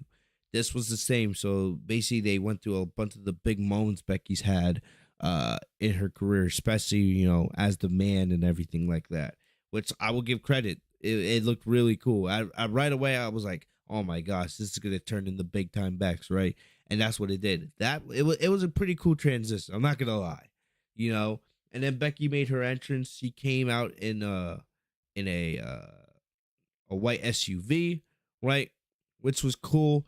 And, I wasn't really judging her outfit until she took off her shades. And I was like, what are you doing? Like, she looked like a witch. She had this ridiculous orange eyeshadow all over her face, and I'm just like, why does Becky try so hard with some of her looks? They just never work out. Never work out. Like, why are you trying so hard? You don't see Sasha or Bianca Belaire, right? Or even Bailey. You don't see them trying that hard when it comes to their makeup and all that. Why are you being so ridiculous with some of these looks and these outfits? I'm like, no, I'm not feeling this. She legit looked like a witch, and it bothered me throughout the entire match. Luckily, the match was good enough to the point where it didn't hurt the match for me, but I'm just like, Becky, come on. The old Becky Lynch would have never looked like this nonsense. Like, come on, even early Becky Lynch, the man, wouldn't look like that. I'm sitting there, I'm just like, come on, do better. Do better. She's out there looking like a witch, looking ridiculous. But yeah, so the match itself, at first, I thought the match was going to end quick because these two were going at a quick pace, trying to hit each other with finishers, right? So Bianca extended her hand, but Becky slapped it away. Becky hit the manhandle slam, so this was a huge callback to their first match encounter at SummerSlam, and I was like, oh wow! I for a second, it almost got me. I thought for a second that they were gonna redo and relive history, but they didn't. So that was a really good callback there. So Becky went for a submission, and then Bianca was able to flip it, but actually no, I'm sorry, I'm getting it wrong. Bianca used Becky's disarm her submission, but was not able to make her tap as Bianca got to the ropes. Then they started fighting to the ring, and outside the ring, Becky sent Bianca into the steel steps. Bianca then hit a 450 splash, which looked beautiful, right? But then Becky took Bianca out of the ring once again, slammed her into the ring post, and hit her with the manhandle slam on the steps, which wasn't bad, but it could have been better, right? You know, I get it. Bianca's pretty big, so it had to be a little difficult for Bianca to lift Becky. But anyway, they got back in the ring, and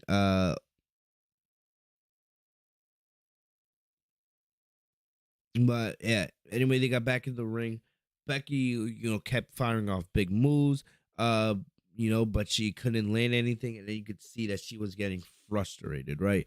So then, out of nowhere, Bianca was able to hit the KOD and get the 1-2-3 as the crowd erupted, and this was fantastic. It was almost, just like when she beat Sasha, And to me, I feel like one of the things that's great about Bianca is, especially with her finisher, it's basically almost a like the attitude adjustment. It's a reverse, right? Plus, Bianca, she always goes to her feet. She always lands on her legs and her feet, or not her feet. She always lands on her legs when she get that move. Cena doesn't do it. So when you do a big quick move like that, it's a quick finisher, right? It's like a pedigree. It's like an RKO. The attitude adjustment. It's quick. It could come out of nowhere. So when Bianca hits the KOD, it reminds me of so many times I've seen John Cena hit an attitude adjustment, and you go straight to the pin, 1, 2, 3, bam, right? So I feel like having that element with her finisher helps Bianca here.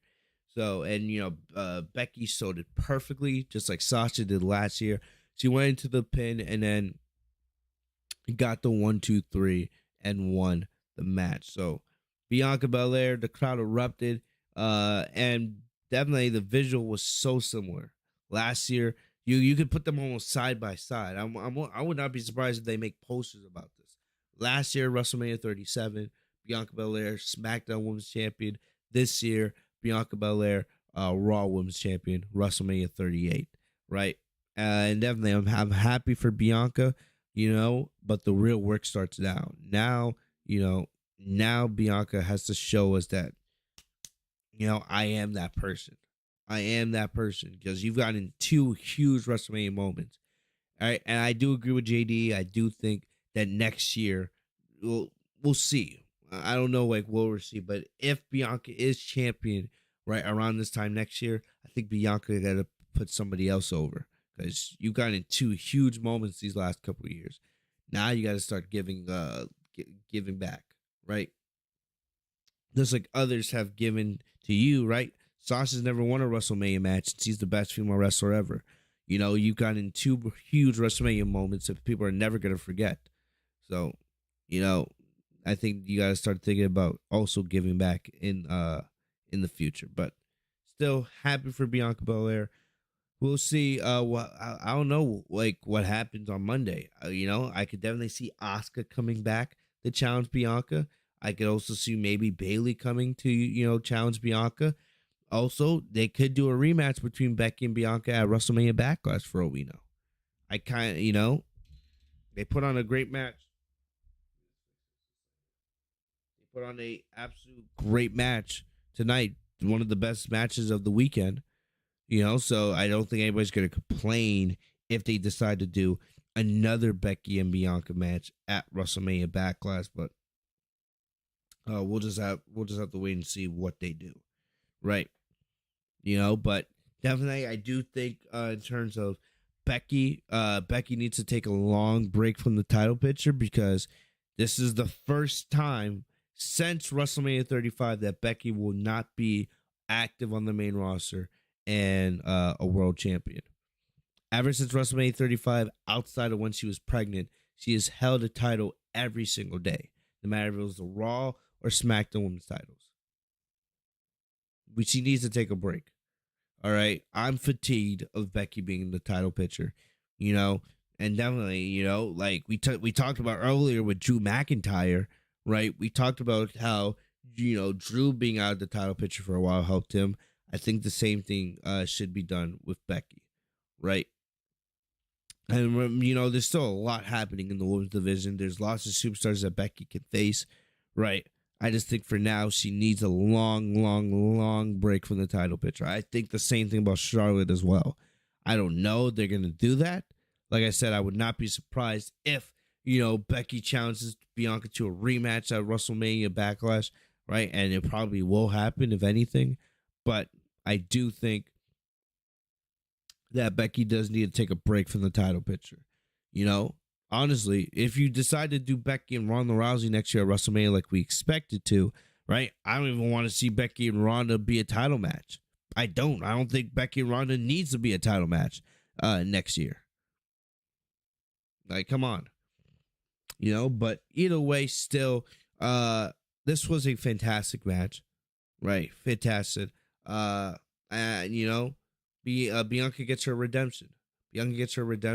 I will give credit to Becky Lynch, even though she looked disgusting as a witch tonight, right? And I'm not feeling it. She delivered. Maybe the big time Beck's nickname it fits her. Maybe it does, but still, I will give Becky credit tonight. She did a great job in that match and putting Bianca over. And that was awesome. That was awesome, man. Becky, just get rid of all the other nonsense with your character, and then you'll be fine, right? Definitely, I would love to see Becky and Seth versus Brandy and Cody, which we're going to talk about right now. But definitely, Bianca, happy for Bianca and Becky. It's time for her to take a break from the title picture. But anyway, let's move on here. Next up, we have Seth Rollins and his mystery opponent, right? Seth's had one of the best stories going into WrestleMania. And definitely Seth. First of all, Seth and Kevin Owens, I got to give them credit. Both of them built and carried their WrestleMania angles by themselves, right? Cody didn't appear prior to tonight. Stone Cold Steve Austin didn't appear prior to tonight. So big credit to Seth and Cody for absolutely carrying their WrestleMania angles up to this point. That was fantastic.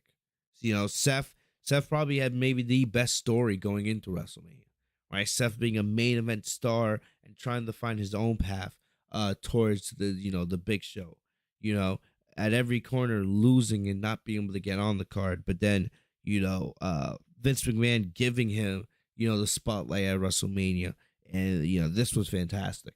This was great. So Seth came out. They had a choir singing his theme song, which is exactly what I envisioned. I actually envisioned this. I was like, Seth has one of the best theme songs in the entire company. What if he has a choir singing it at Mania? And he did. He had a legit choir singing his theme song. I didn't really understand his ring gear. I know in years past he's had like Aquaman. He's had the gold theme. I didn't really understand what was his attire supposed to be this year. I know some of us were joking. Did he steal Ric Flair's robe? But still, I loved Seth. Seth came out and he doing his thing, and that was pretty enjoyable. But then Seth sat in the middle of the ring, and they made us wait. They made us wait for a while, like a good 2 minutes, saying they're teasing us about who was going to be Seth's opponent. I thought they were gonna try. I thought they were gonna have Shane come out and then troll us with that, but they just decided to make us sit there and wait. But then it happened. The music came on.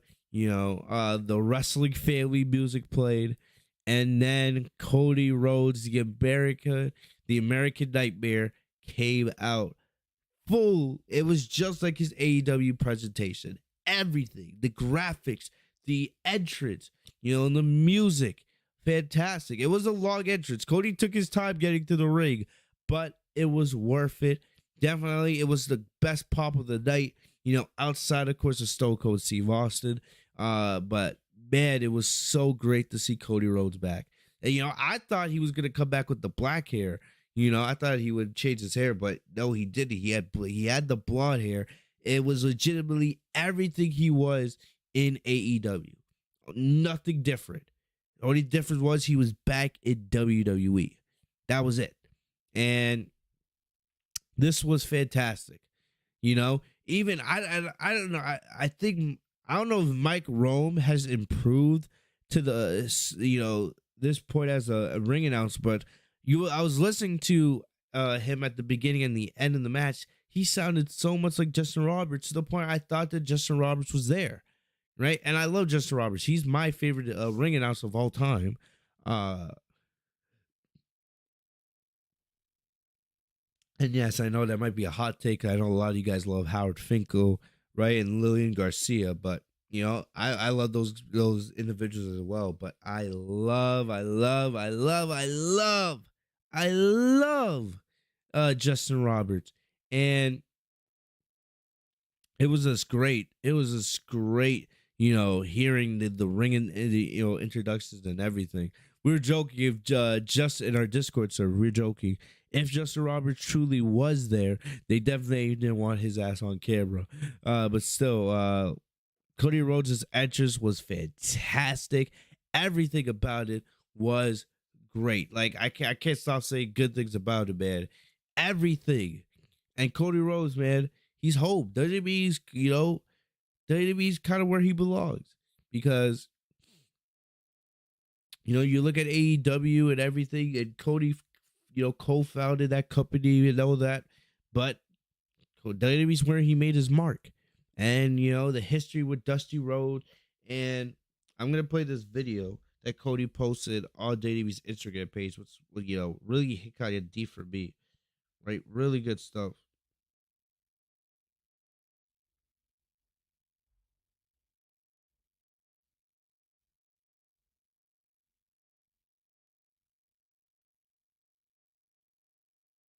Let me try to find it.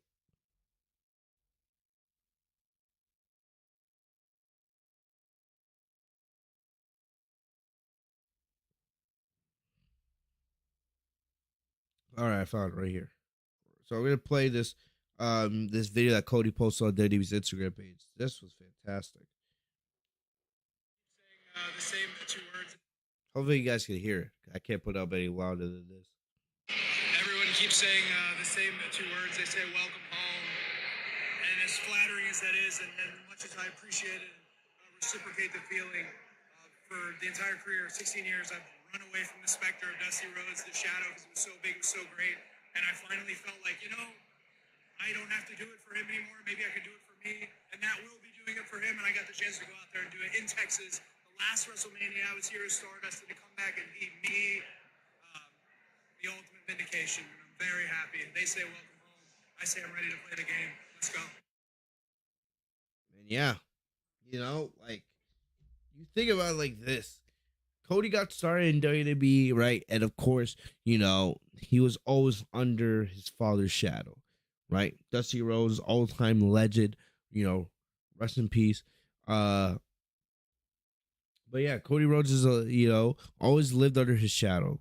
And, in legacy and everything he did. And then Stardust character, right? We all remember that. Then he left WWE. He went to all these promotions. And he became a star. He became a big star, and he had to call himself Cody or, other things, right? Because WWE always owed his name, Cody Rhodes. And then he went to AEW and finally, he co-founded that company and wanted to change the business. We all remember the first AEW pay-per-view when he came out and he broke the throne, right? Kind of like, in reference to WWE and Triple H. And then, then, a couple months ago when we heard the rumors of him leaving AEW, because of contract negotiations and other things and creative, and then the rumors of him coming back to WWE, where it all belonged, or where it all began for him. It was just a crazy roller coaster, right? To think that Cody would leave a company that he co-founded, right? That he helped build in the ground and then come back to WWE. It's a crazy ride and a crazier story, right? And then to have him back tonight, and to see the difference between Cody from back then and him now, he feels like a legitimate megastar now. And I don't know if that's what you have to do. You have to leave WWE to become a bigger star. I don't know if that's the path now, and because I feel like that might be the path. You leave WWE, you become a bigger star. Eventually they notice and then they want you back. Maybe that is the formula, for a lot of these guys that leave WWE. Maybe there is a route to get back to WWE, to get back to WrestleMania, and for them to treat you like a bigger star. Leave WWE, go to AEW, go to New Japan, go to Ring of Honor, make a name for yourself, become a big star. And then WWE will take notice because that WWE watches AEW. That they're paying attention. That they're going to want to get MJF in 2024, right? And this will not be the last time an AEW superstar goes to WWE. We know that it's, all the WWE superstars that have left, WWE and gone to AEW. The list is massive, right? Malachi Black, Samoa Joe from this past weekend, Tony Storm, Chris Jericho, John Moxley, right? The list goes on, and Keith Lee, and, Isaiah Swerve Scott. I could sit here for hours and talk about that, But maybe that's what you have to do, because at the end of the day, yes, AEW is great and all, but yeah, WrestleMania is still WrestleMania. Maybe the key is that you have to leave WWE and become a bigger star in some of these other promotions, and that will make WWE notice you and bring you back and treat you the way you should be. Maybe that is the key. Maybe the way Cody Rhodes did it is the way other people should take notice as well. I know there's a lot of people that are maybe frustrated with him for leaving AEW, but do you see what happened tonight? You see how special that moment was? That's one of the greatest returns in the history of WrestleMania. Tonight was a moment that we're going to talk about for years and years to come. It was special. It was amazing.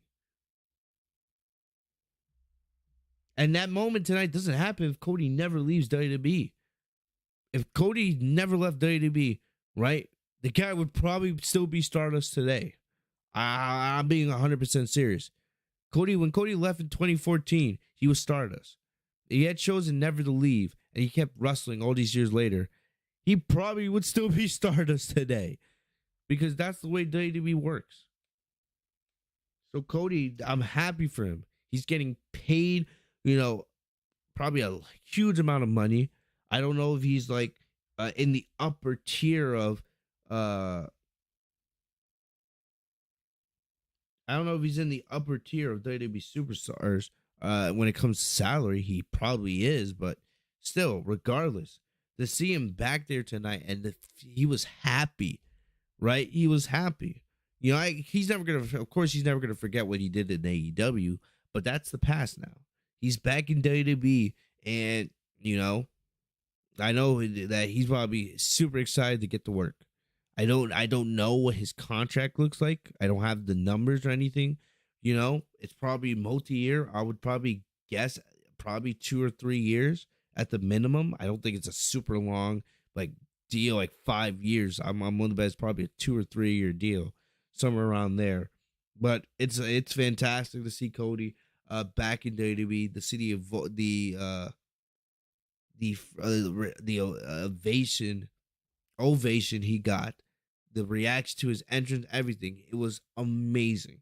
And yes, it was predictable, right? Because we live in this social media era where everybody knew that Cody had been signed and they were gonna bring him in to face Seth. But still, that doesn't make it any less amazing. It was great. Everything from the pyro, the entrance, the music, all of it. It was fantastic. And it was great to see Cody back. Because this is not the same Cody that left WWE. This is a Cody who's now a much bigger name in the wrestling business. And the guy's only 36. He is not that old. He's only 36. So it's awesome to see, man. It's amazing to see. And it was a fantastic moment. Credit and kudos to WWE for whoever was the ones responsible for convincing Vince and the others to keep his theme and everything, because definitely WWE probably wanted to change it to give him back probably like his dashing Cody Rhodes theme, right? Still, we said it from the start. If you're bringing in Cody, you don't change anything. You don't touch him. You don't touch his gimmick at all. You don't make any change. I know WWE, they probably wanted to. But I'm glad they didn't, man, because look how amazing that was. Yes, sure, Cody probably would have still got a huge pop if he had come out to the dashing Cody Rhodes theme he used to have. But the fact that he came out with the AEW theme and he did the entrance and everything, that was amazing. It was awesome. It gave me goosebumps. I legitimately had goosebumps on my forearms seeing that tonight. That was awesome. So the match itself, right? Seth and Cody killed it. Easily the match of the night. Probably going to be the match of the weekend. We'll see, of course, with night 2, because like I said, AJ Styles and Edge, and we'll see what happens with Roman and Brock. But I definitely think that's probably, when all said is done, this is probably going to be the match of WrestleMania 38. This was absolutely freaking awesome. We knew that Seth and Cody were going to kill it, man. But they gave you legitimately, I wouldn't say a 5-star classic, but it was close. This was awesome, man.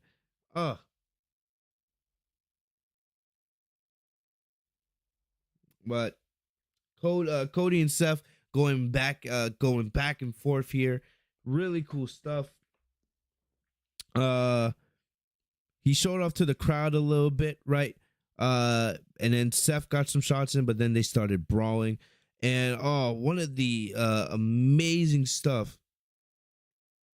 And Seth, at some point during the match, he looks like, "Welcome back to the big leagues, bitch." And I tweeted it out right away because that was hilarious. I need that GIF. That GIF. Definitely after this, I'm gonna go through social media and try to get that GIF because that was freaking awesome. You remember when Brock Lesnar tells Roman Reigns, WrestleMania 31, "Suplex City, bitch," right? That's a gift that everyone's gonna love for years to come. Seth Rollins is like, "Welcome back to the big times, bitch." That was awesome. But yeah, they played to the crowd. There's big spots everywhere. This was great. They're fighting inside the ring, outside the ring. You know, they were countering each other several times. Cody hit he hit his crossroads a little early, but Seth was able to kick out. Seth did a beautiful reverse suplex into the Falcon Arrow, right? But this was so good. They hit their big moves, right? Cody went for a pedigree, which I was like, that was very, very, I would say, yeah.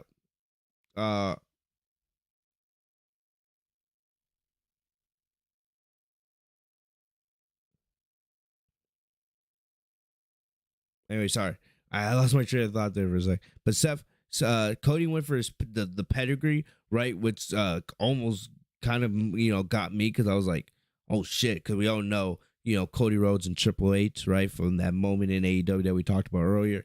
And like then for a second I was just thinking, damn, we're never gonna get to see Cody Rhodes and Triple H, since Triple H is now retired and probably will go into the Hall of Fame next year. But still, Cody went for the pedigree. Seth, not Triple H, Seth countered it into a pedigree of his own.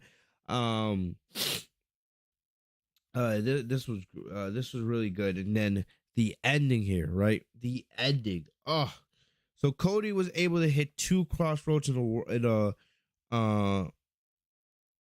row, but instead of going for the third one, he did a series of jabs with a bionic elbow, a la his father Dusty Rhodes, and then he finished it off with a third crossroads to seal the deal. It was awesome because it was a mix of Cody doing his own thing, right? Establishing and letting everyone know, I'm Cody Rhodes. This is me now, right? But also, paying tribute to his father. Because his first, like I said earlier, his first run in WWE, everything was more focused on, him living up to his father's name. And still, yes, that's it to a degree, but now he's evolved to the point where he's his own man. He's his own wrestler, And definitely, he'll always have his dad watching him over him. But, now he's building his own legacy. He doesn't want to be known as Cody Rhodes, Dusty Rhodes' father, right? Or no, sorry, Cody Rhodes, Dusty Rhodes' son, right? He wants to be known as Cody Rhodes. How does it go? You guys get the point. I'm messing it up.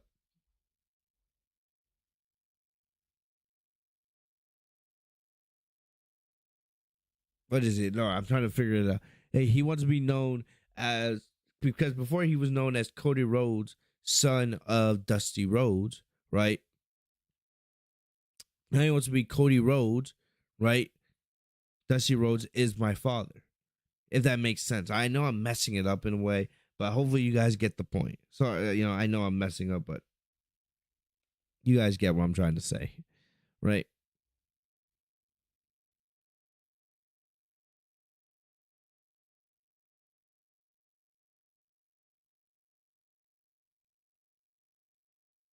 Oh no, I figured it out. I'm just sitting here thinking about, before, Cody Rhodes was known as just Dusty Rhodes' son, right? But now he is Cody Rhodes, right? And he wants to be called Cody Rhodes, and he wants people to refer to him, as Dusty Rhodes is my father. If that makes sense. I don't know why I'm struggling with this. It's actually bothering me that I can't get the analogy right. I think did I get the analogy right? Somebody in the chat let me know. Did I get the freaking analogy right? Because it's bothering me now. Hold up. Let me try to figure this out because it's bothering me now. I'm always shopping the real real.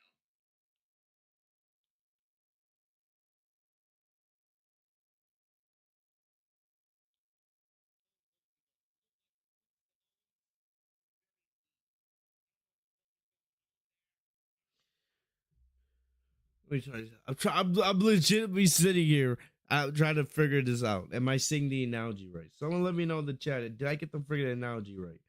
Right. Cody Rhodes, son of Dusty Rhodes. Cody Rhodes, Dusty Rhodes is my father.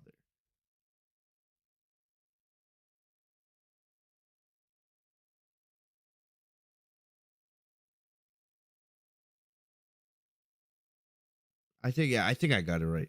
Yeah, Cody Rhodes, son of Dusty Rhodes, right? That's the way he was looked at as the past. But now he's trying to establish his own legacy and be known as Cody Rhodes. Dusty Rhodes is my father. Yeah.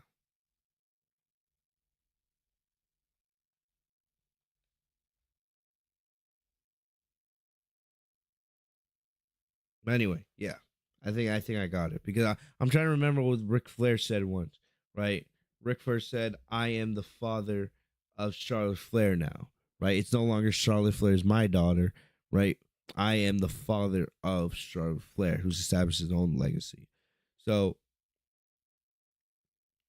for in terms of Dusty, right, for Cody, in the past, Cody Rhodes was known as the son of Dusty Rhodes, but now, right, Cody's established his own legacy to the point in this era where people can say Dusty Rhodes is the father of Cody Rhodes. There you get it. I finally got it. Yes. Yes. There we go. Took me a while to get the analogy right, but there we go.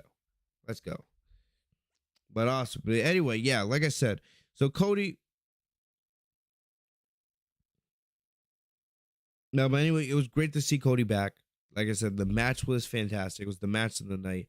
And to see Cody, you know, establish himself as his own person again, while also paying tribute to his father, that was great. That was awesome. To see Cody just elated to be back, that was absolutely awesome. Excuse me. And I know Brandy was there with him tonight because they posted a photo on social media. I haven't heard anything about Brandy being signed, but I would not be surprised at all if Brandy, you know, did get signed or wasn't already signed. Right? We'll see. Because I definitely think this, first off, I don't think the feud with Cody and Seth is over. I can definitely see this going 3 matches. You know, I think Seth's going to want to get payback with Cody. It makes perfect sense with Seth's character, right? He's not one to take a loss like this laying down. So definitely I could see Cody and Seth having a rematch, maybe facing each other again at Backlash, right? But definitely I think Seth's going to face Cody again and try to get that win back. But the match, so the match itself was great. One thing I would love to see, definitely this would help, and I said earlier, this would help keep Becky busy now that she's out of the title picture, or that's now that she's lost her title, right? You can do Seth and Becky versus Cody and Brandy. I think that would be enjoyable. You know, I know Brandy's not the best in the ring, but still, I think you can make it work. You know what I mean? But yeah, definitely I think Cody and Seth will continue. Like, there's tons of matches you can do with Cody now. Cody versus Drew McIntyre, Cody versus Bobby Lashley, Cody versus Edge, Cody versus AJ Styles, right? Cody Rhodes versus Randy Orton, Cody Rhodes versus Matt Riddle. Imagine what that first interaction is going to look like with Randy Orton and Cody Rhodes, because we all know the history between them, right? Legacy, you know, from that faction back in the 2009, 2010. It would be funny. Maybe Randy Orton confronts Cody. It'd be like, Orton says, "Your hair's blonde now." I could definitely see something like that. You know, there's so many cool matches you can do with Cody. Cody versus Roman Reigns. And definitely with the way Cody was being praised by that crowd, because think about it like this, right? The way Cody got cheered tonight, that's what he wanted in AEW. But he was never going to get it. The crowd wanted him to turn heel so badly that they would just boo him just for the sake of booing him. And, you know, I'm not going to say that won't happen in WWE, because there's many WWE fans that watch AEW. You're looking at one. You know, so as fantastic as it was to see Cody get that ovation, I'm not going to sit here and say I wouldn't be surprised if months later people want Cody to turn heel, right? And think about it. One thing that will be interesting, how how much creative control does Cody have? Yeah, I know that Daniel Bryan, right? Bryan Danielson, when Daniel Bryan was still in WWE, he did have creative control. He had a really good amount of creative control. Does Cody have that? We'll have to wait and find out, but still, at the end of the day, it'll be interesting because the way Cody got cheered tonight is what he wanted in AEW, and he never really got that over the last year, because everyone wanted him to turn heel. But I'm saying if they build Cody up strong, if they build Cody up in the right way, right, and they, and it looks like hopefully this is what they did at WrestleMania was a really good sign because you had him be one of the best in Seth Rollins, and he had a huge pop. If you do things right, I think you could potentially have Cody be the one to dethrone Roman. And I like I said, I don't know what the plans are for the titles because I don't know if Roman's going to be on both Raw and SmackDown. I don't know if Roman's just going to be on SmackDown with the titles, and then they're going to bring back one of the old titles. I don't know. I don't have any news on that. But definitely, if they do decide to have, Roman keep both titles, right? I think it's not out of the question that you can build Cody up to be the one to take the titles from Roman. Just look at that ovation he got tonight. Look at that. And he's new. He's, he's not new, but, he's returning. So you can build him up correctly if you choose to do that. So definitely I do think they should build Cody up, and then potentially have him be the one to take down Roman. We'll see what happens. We'll see what WWE actually wants to do with this unification of the titles, but it is something to keep an eye out for. Definitely something to keep an eye out for. If they build Roman or they build Cody up the right way. But other than that, man, fantastic stuff. Yes, Chris, I agree. Cody versus Finn Balor. Ooh, man, that would be, oh, man, mouth-watering. Cody versus Kevin Owens, man, I would love to see that. So many cool matches they can do with Cody, and I'm here for all of it. Here for all of it. Definitely can't wait for it. But yeah, definitely great stuff. Woo.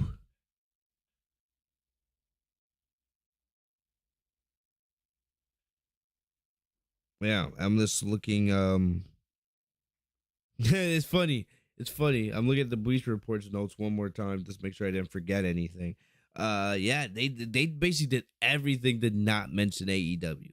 They talked about everything with Cody Rhodes, but mentioned AEW. They talked about Cody, everything he's done in other promotions and the matches he's had, right?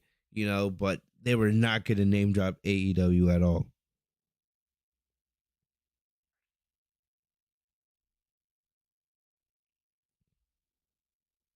Yeah, and they mentioned how basically it was similar to CM Punk in AEW. Right? Everyone knew Punk was signing with AEW, but how AEW didn't mention it at all until Punk returned that famous night in Chicago last year. WWE basically did the same thing.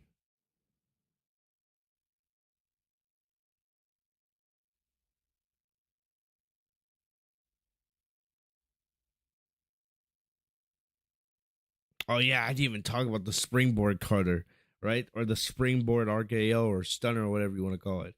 That was great. Imagine Cody Rhodes hitting a springboard cutter on Randy Orton. That would be something. That would be something. But yeah, anyway, that's enough on Cody. Definitely, we'll probably talk about him. We'll see if he's on Raw or SmackDown. I'm guessing he's gonna be on Raw if they're gonna continue this feud with Seth, right? But SmackDown does need superstars. The main event scene is kind of weak, so we'll see. But yeah, we'll see where Cody. But Cody's back, and that's awesome. Charlotte Flair versus Ronda. Well, no. Before we get to Charlotte and Ronda, they quickly did the Hall of Fame induction. And when they go, of course, I don't need to talk about everybody else. I'll talk about The Undertaker, man. The Undertaker, the greatest character in wrestling history. That's the best way to put it. The greatest character in WrestleMania history, or not just WrestleMania history, wrestling history, really. And when The Undertaker came out, that was emotional because they had the graphics and everything. And we all know The Undertaker's legacy at WrestleMania, of course, throughout all the years, throughout all the battles, right? Last time they were in Dallas, the streak was over, but Taker did have that match with Shane McMahon, was pretty good. But Taker, coming out in the full suit, right, rocking the black suit. It wasn't the same suit that he wore on the Hall of Fame, but it was similar. And then Taker, man, I love how they gave him time, right?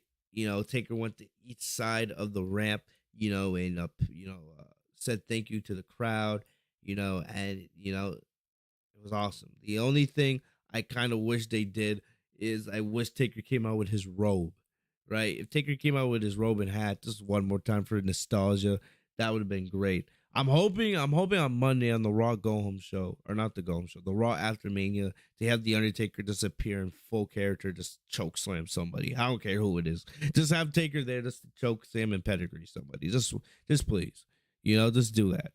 And then kind of like how he did the Elias a couple of years ago at WrestleMania 35, or after WrestleMania 35. But still, Undertaker is fantastic. True legend, and I'm happy that he's in the Hall of Fame. He did say never say never in his speech. He did say never say never in his Hall of Fame speech. And if you guys haven't watched the WrestleMania or his Hall of Fame speech, go watch it. It is kind of funny. It's like 40 minutes long, and he kind of did look like a big church patch or like a super church pastor, because he's sitting there with like the wireless mic, the suit, and he's walking around the ring and talking about that.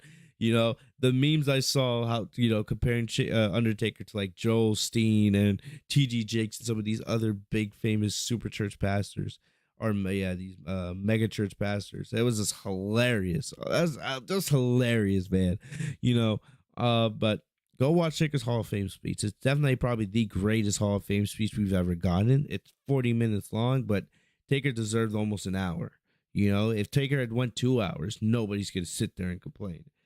So definitely go back and listen to Taker's Hall of Fame speech if you haven't already, man. And he'd never say never. You never know if he could come back. They have humanized The Undertaker, right? He's on social media now. He's going by Mark Calloway and all these other things. So it would be a little bit different and weird if they brought back The Undertaker after humanizing him. But I don't think anybody's going to complain if The Undertaker ever came back for a match. We just saw Stone Cold Steve Austin wrestle in the main event tonight. So, look, you never know. But that was great. The Undertaker's Hall of Fame little ceremony, that was great. Next up, Charlotte Flair and Ronda Rousey. Look, I don't want to sit here and rant, man, but man, like, thank God this wasn't the main event, because this was the worst match on the card. And the fact that Drew McIntyre and Happy Corbin were better, like, come on, this was not good. It wasn't terrible, it wasn't awful, right? But this was, the worst card, or the worst match on the card, if I'm being 100% honest. It was. This was a disappointment. And thank God it wasn't the main event, because, if it was, oof. Imagine letting WrestleMania go off the air like that. And look, man, I don't know. I'm going to wait, because I want to hear the original plans, right? I don't know if this was the original plan for Charlotte to win. If it was, then why the fuck did you waste our time? Why the hell did you waste our time? You had Ronda Rousey come back. You had her win the Women's Royal Rumble, right?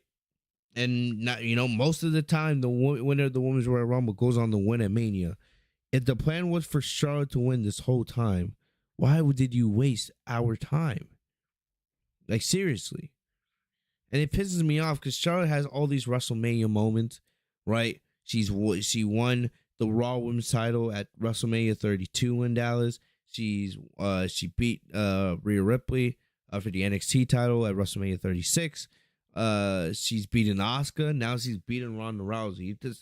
It pisses me off, man. It really does. Like, anger me. Sasha Banks has no WrestleMania moments. Not one, well, she has WrestleMania moments, but she has no WrestleMania victories. And then you go giving Charlotte another one. Like, ugh. It just outrages me, man.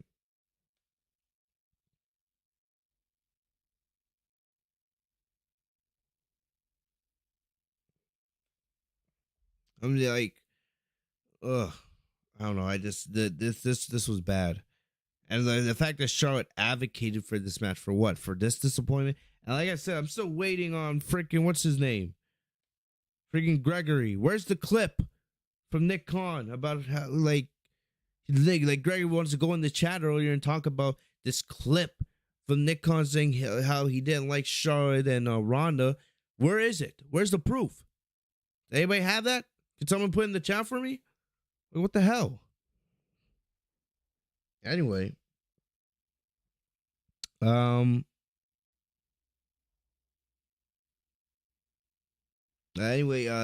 Ronda and Charlotte came out. I was happy that Charlotte didn't get some ridiculous entrance, right? You know, because I thought they were gonna get these two ridiculous entrances, just like they gave Bianca and Becky. Even though Bianca and Becky, both their entrances were pretty cool, but they didn't. Both came down to the ring pretty normally, right? They went at each other. This was physical. It was pretty physical. But the first couple minutes of this match were really, really bad. You know, they were botching left and right. The pace was slow, and I was just like, what the hell am I doing here? You know, and I knew that they were gonna have a very tough job of following or, you know, responding to Becky and Bianca, but they just from the start here, it was just like, I was like, are you trying to give us a bad match on purpose? Like, what are you doing here? So, but yeah, so Charlotte went after Ronda's legs, right? Then, Ronda did bring up a little bit of new offense. It just wasn't hitting correctly. It was very wonky, right? And there was some nip slips. There was a couple. You know, Charlotte was readjusting her wardrobe a lot, which I was like, I don't know. Charlotte's been wearing the same attire for years now. Like, Charlotte's attire tonight looked like it was almost identical to the attire she wore at her first Mania back at WrestleMania 32. You know, so I don't know, like, what was going on with Charlotte's wardrobe, but yeah, she had multiple nip slips where the camera had to pan to Ronda as she was getting that fixed off camera. But still, but it was a competitive match, but it just wasn't where everyone needed or where the people who booked this match wanted it to be. The crowd wasn't into it that much. Like, there was points where the crowd tried to get into it, but it was just wonky for me, you know. I don't know. And then, you know, definitely, I don't know. Bleacher Report, I'm looking at their notes. They're saying the same thing as me. They're saying that this match was missing something, but yet they gave the match a B+. Like, basically saying this match was really good when it wasn't. It was an okay match. You know, I'm giving this match a C+, if anything, or a B- at best. Max a B-. You know, because they did go out there and work. The match got a little bit better as things went on, but still, like, I'm not gonna sit here and like give them a B+. That's a really good rating. You know, when the match is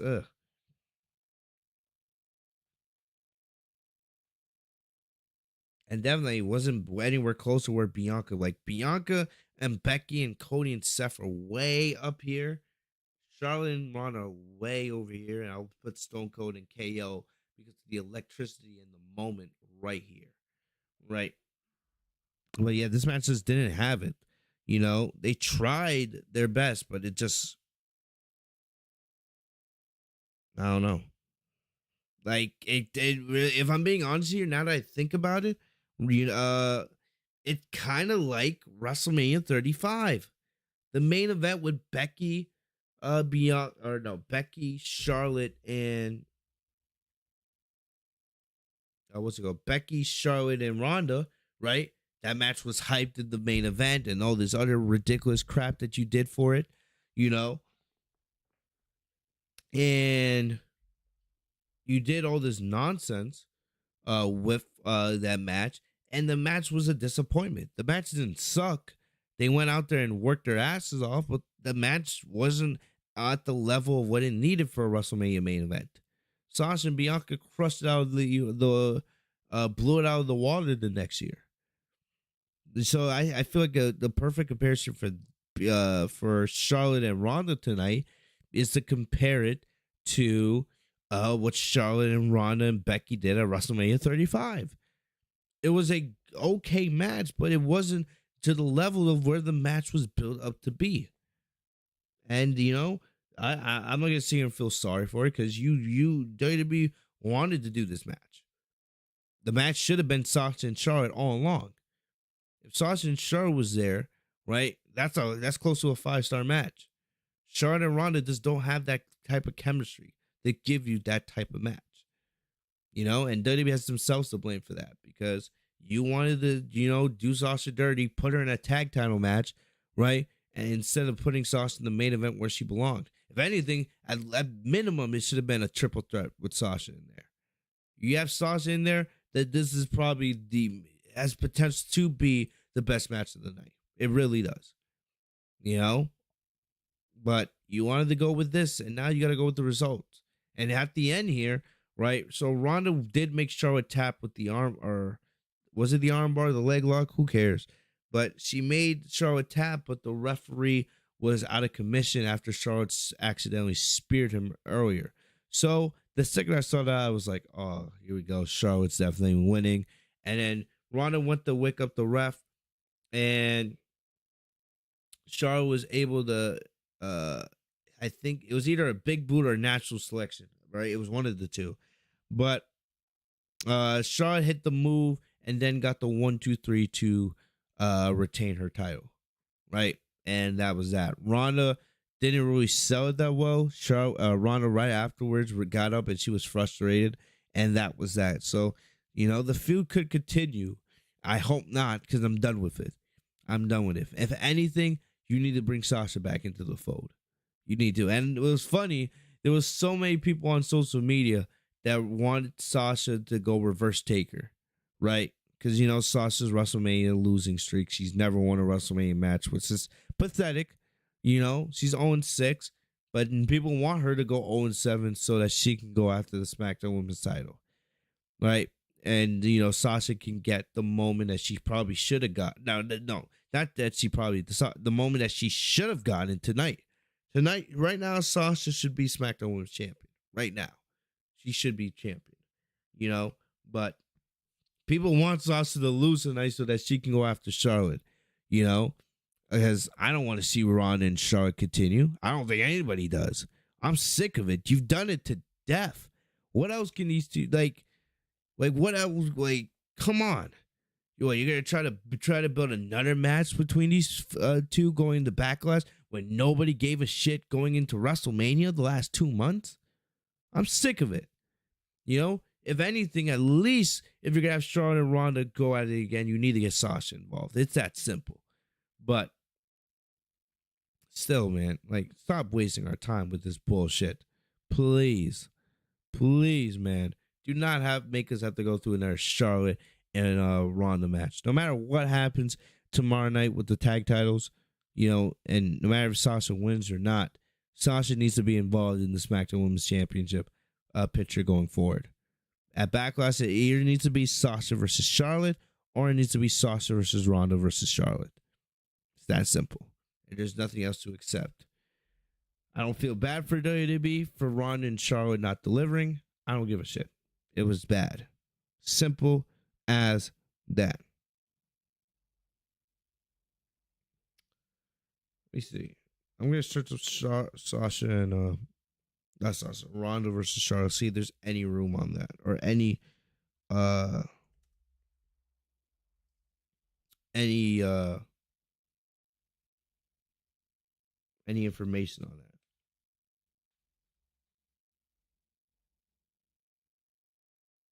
Oh yeah, and technically Ronda Rousey's no longer undefeated. This was her first one-on-one loss at Mania, or no, her first one-on-one loss in WWE ever, because she never lost in a singles match in her first run. She did lose a tag. I think she lost a tag team match to Sasha and Bailey, and then she also lost at WrestleMania the Triple Threat. But she's never lost a singles match up until now. Of course, we gotta have Charlotte beat everybody, right? Charlotte gotta beat everybody because we gotta make Charlotte look like the greatest ever. Even though she's overrated in my eyes. Let me see. I'm gonna go search up Dave Meltzer, see if there's anything from him.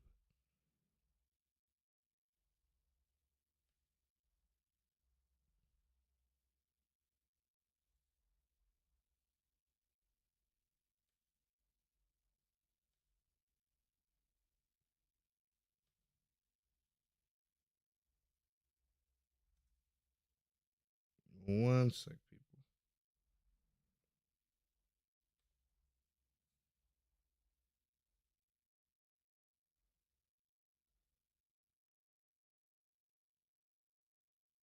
Nope, nothing yet. So, like I said, we're probably not gonna get any information until we're probably not gonna get any information about what WWE's plans were until later on, probably. But yeah, we'll deal with that when the time comes.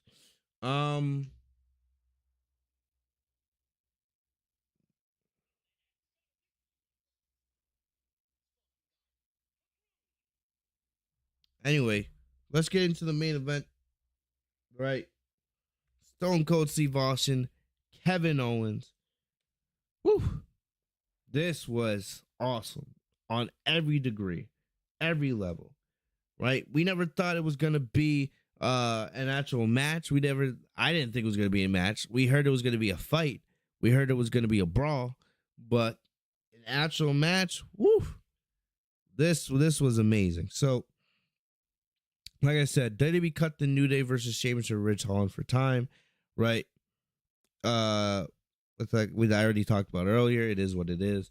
You remember like in the past, like all those years ago, like before the women's revolution, like the divas, they had their matches cut at WrestleMania. Usually they're the ones who used to get their matches cut. But now the New Day, Sheamus and Ridge Holland are the ones getting cut. I wish they had cameras backstage to see what the reaction was. You probably had Sheamus and them get in their gear and everything, but to hear probably that their masks got cut or their matches were getting cut and were no longer going to be on WrestleMania, I definitely would have loved to, get that behind the scenes scoop, right? But yeah, so the video package here, WWE, man, there's one thing that WWE does better than anybody, probably better than anybody in sports, not just wrestling. They do video packages amazing. WWE's amazing with their video packages, even when their television is unbearable to watch. But the video package here with KO and Stone Cold was great. Them going over everything that KO did, and like I said, I want to give the same credit to Kevin Owens right now because just like Seth Rollins, he had to build his WrestleMania angle by himself, and he did exactly that. KO did a fantastic job of building up this WrestleMania angle with Stone Cold. Just like Seth did a fantastic job of building up this angle with Cody Rhodes.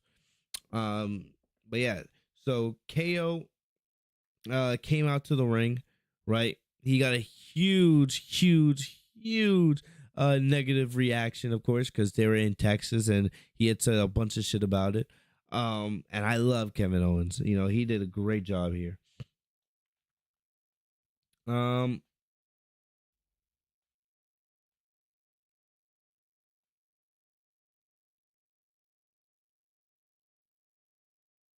Yeah, but yeah, Kevin Owens came out to the ring, and the thing about it is, you know, the thing about it is, I know a lot of people had their thoughts about Kevin Owens closing the show with a talking segment, but the thing, like, come on, man, you know how many freaking wrestlers would want to be in that position?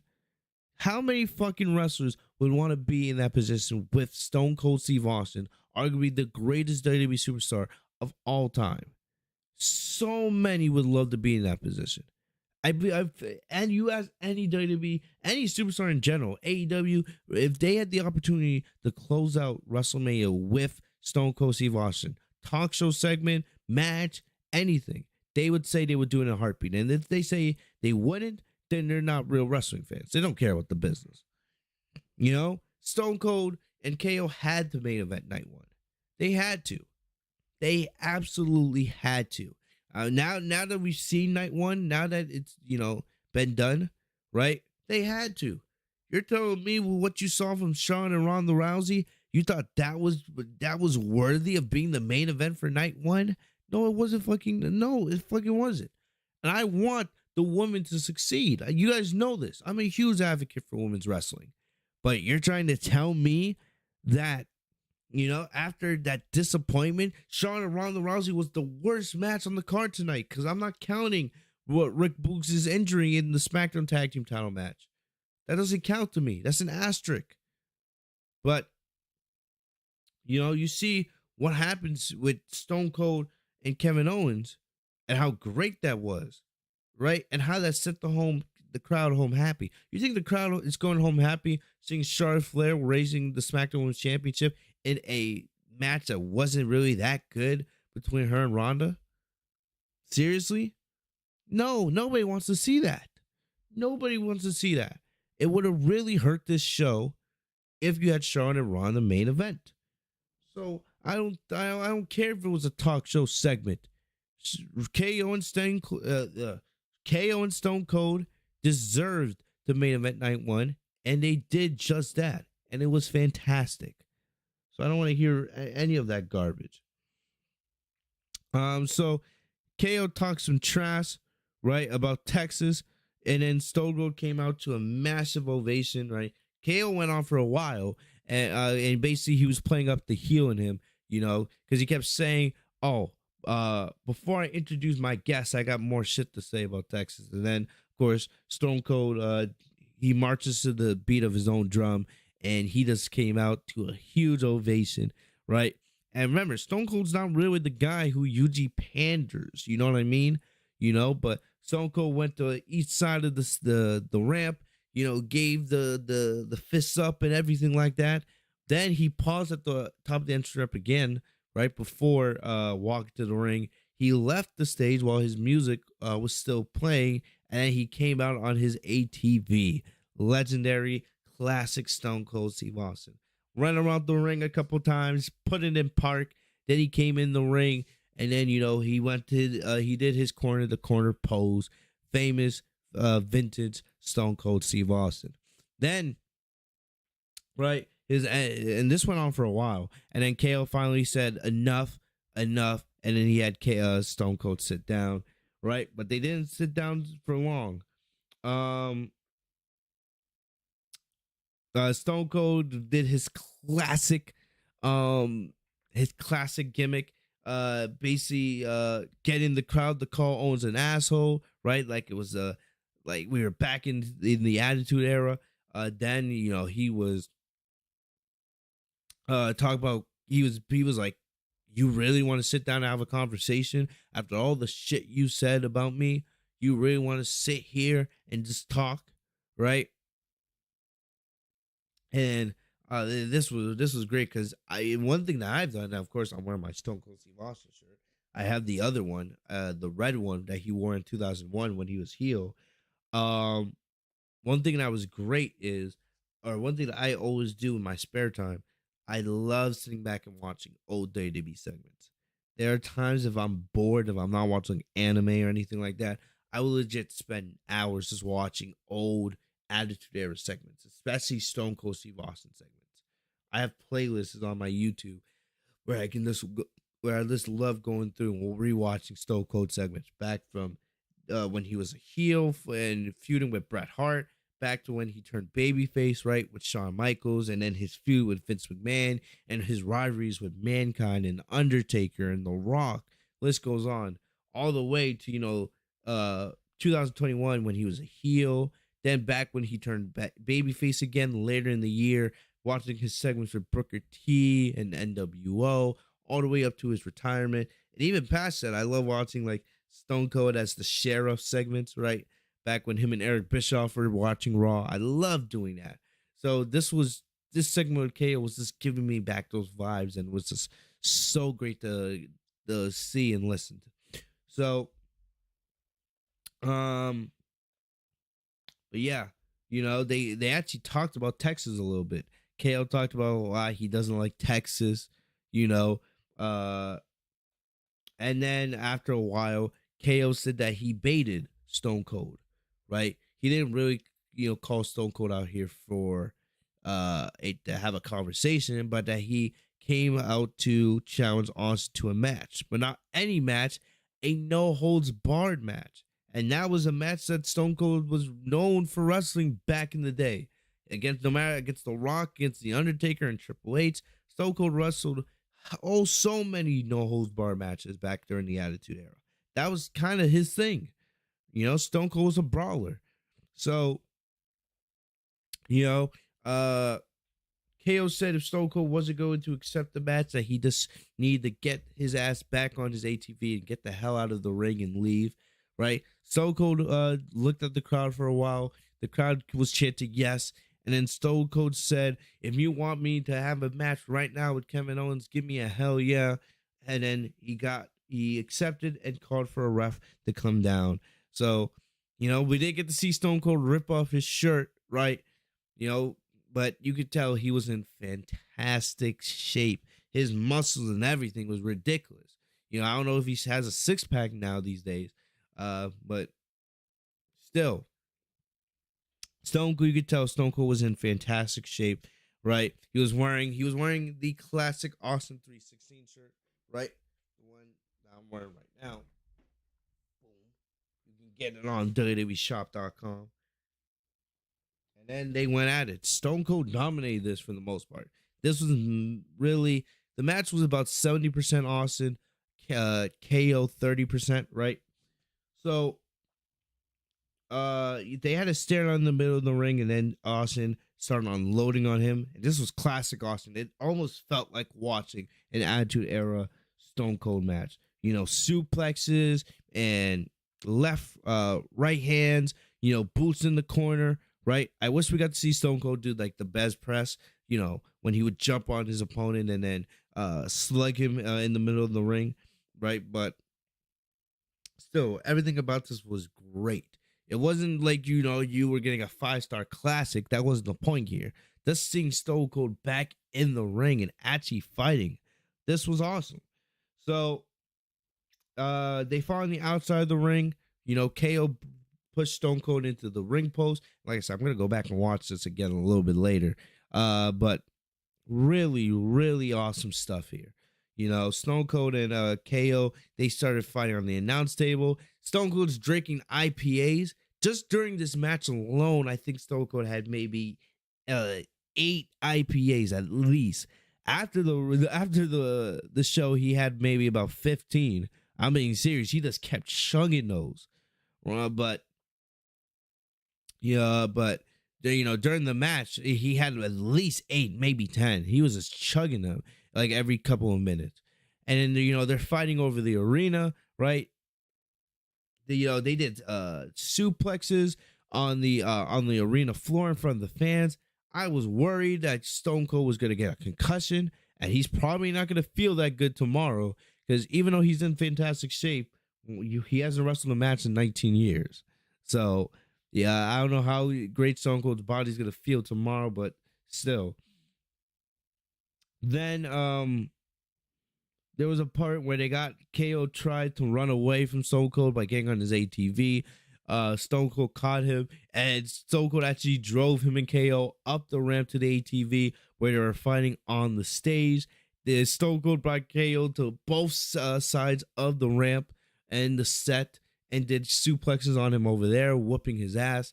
Then he got back on the ATV, brought his ass back down to the ring. They got back in the ring, but KO hit a stunner out of nowhere. And you knew KO was probably going to get at least one stunner in, right?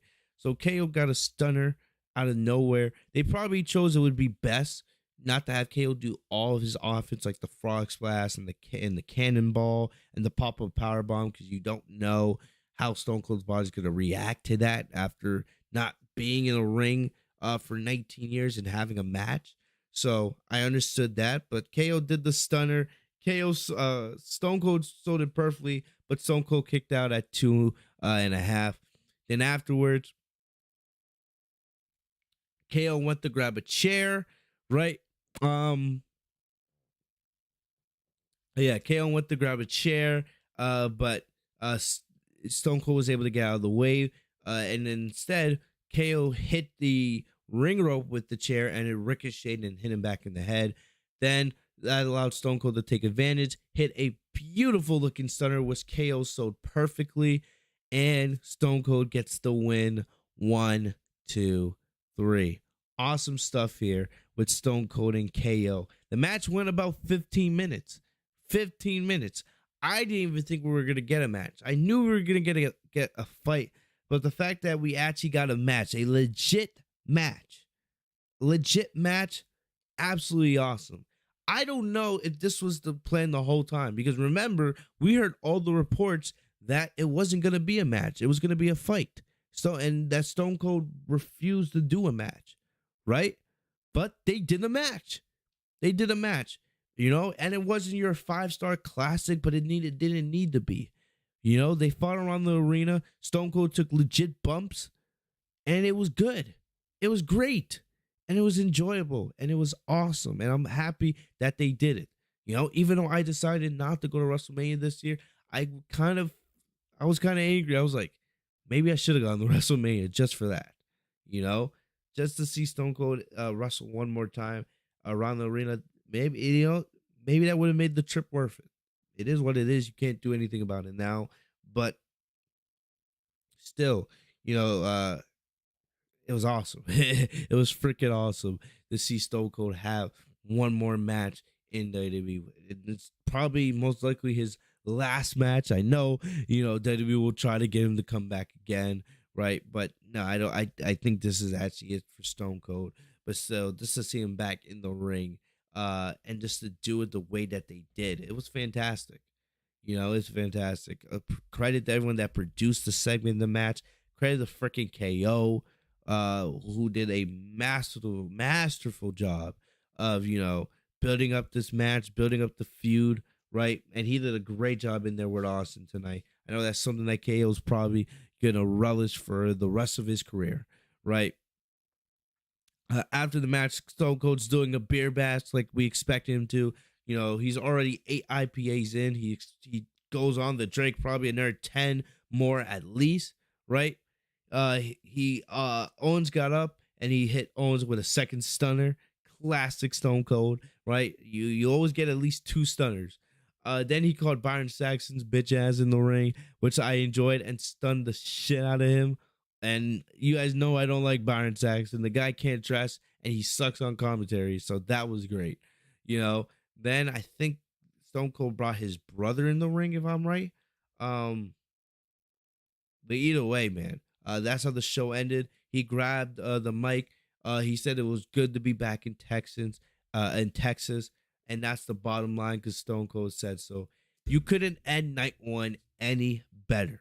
You couldn't, and this was a fantastic way to end what was, for the most part, a fantastic night one of WrestleMania, man. But this was awesome. Let me look in the chat real quick. Yeah, I wish JR could have been there, but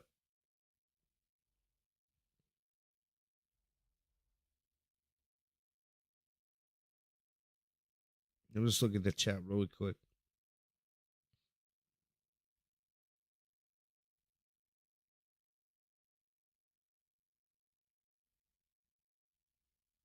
Stone Cold. I would love to have if JR was there, it would have been great, but of course he's in AEW.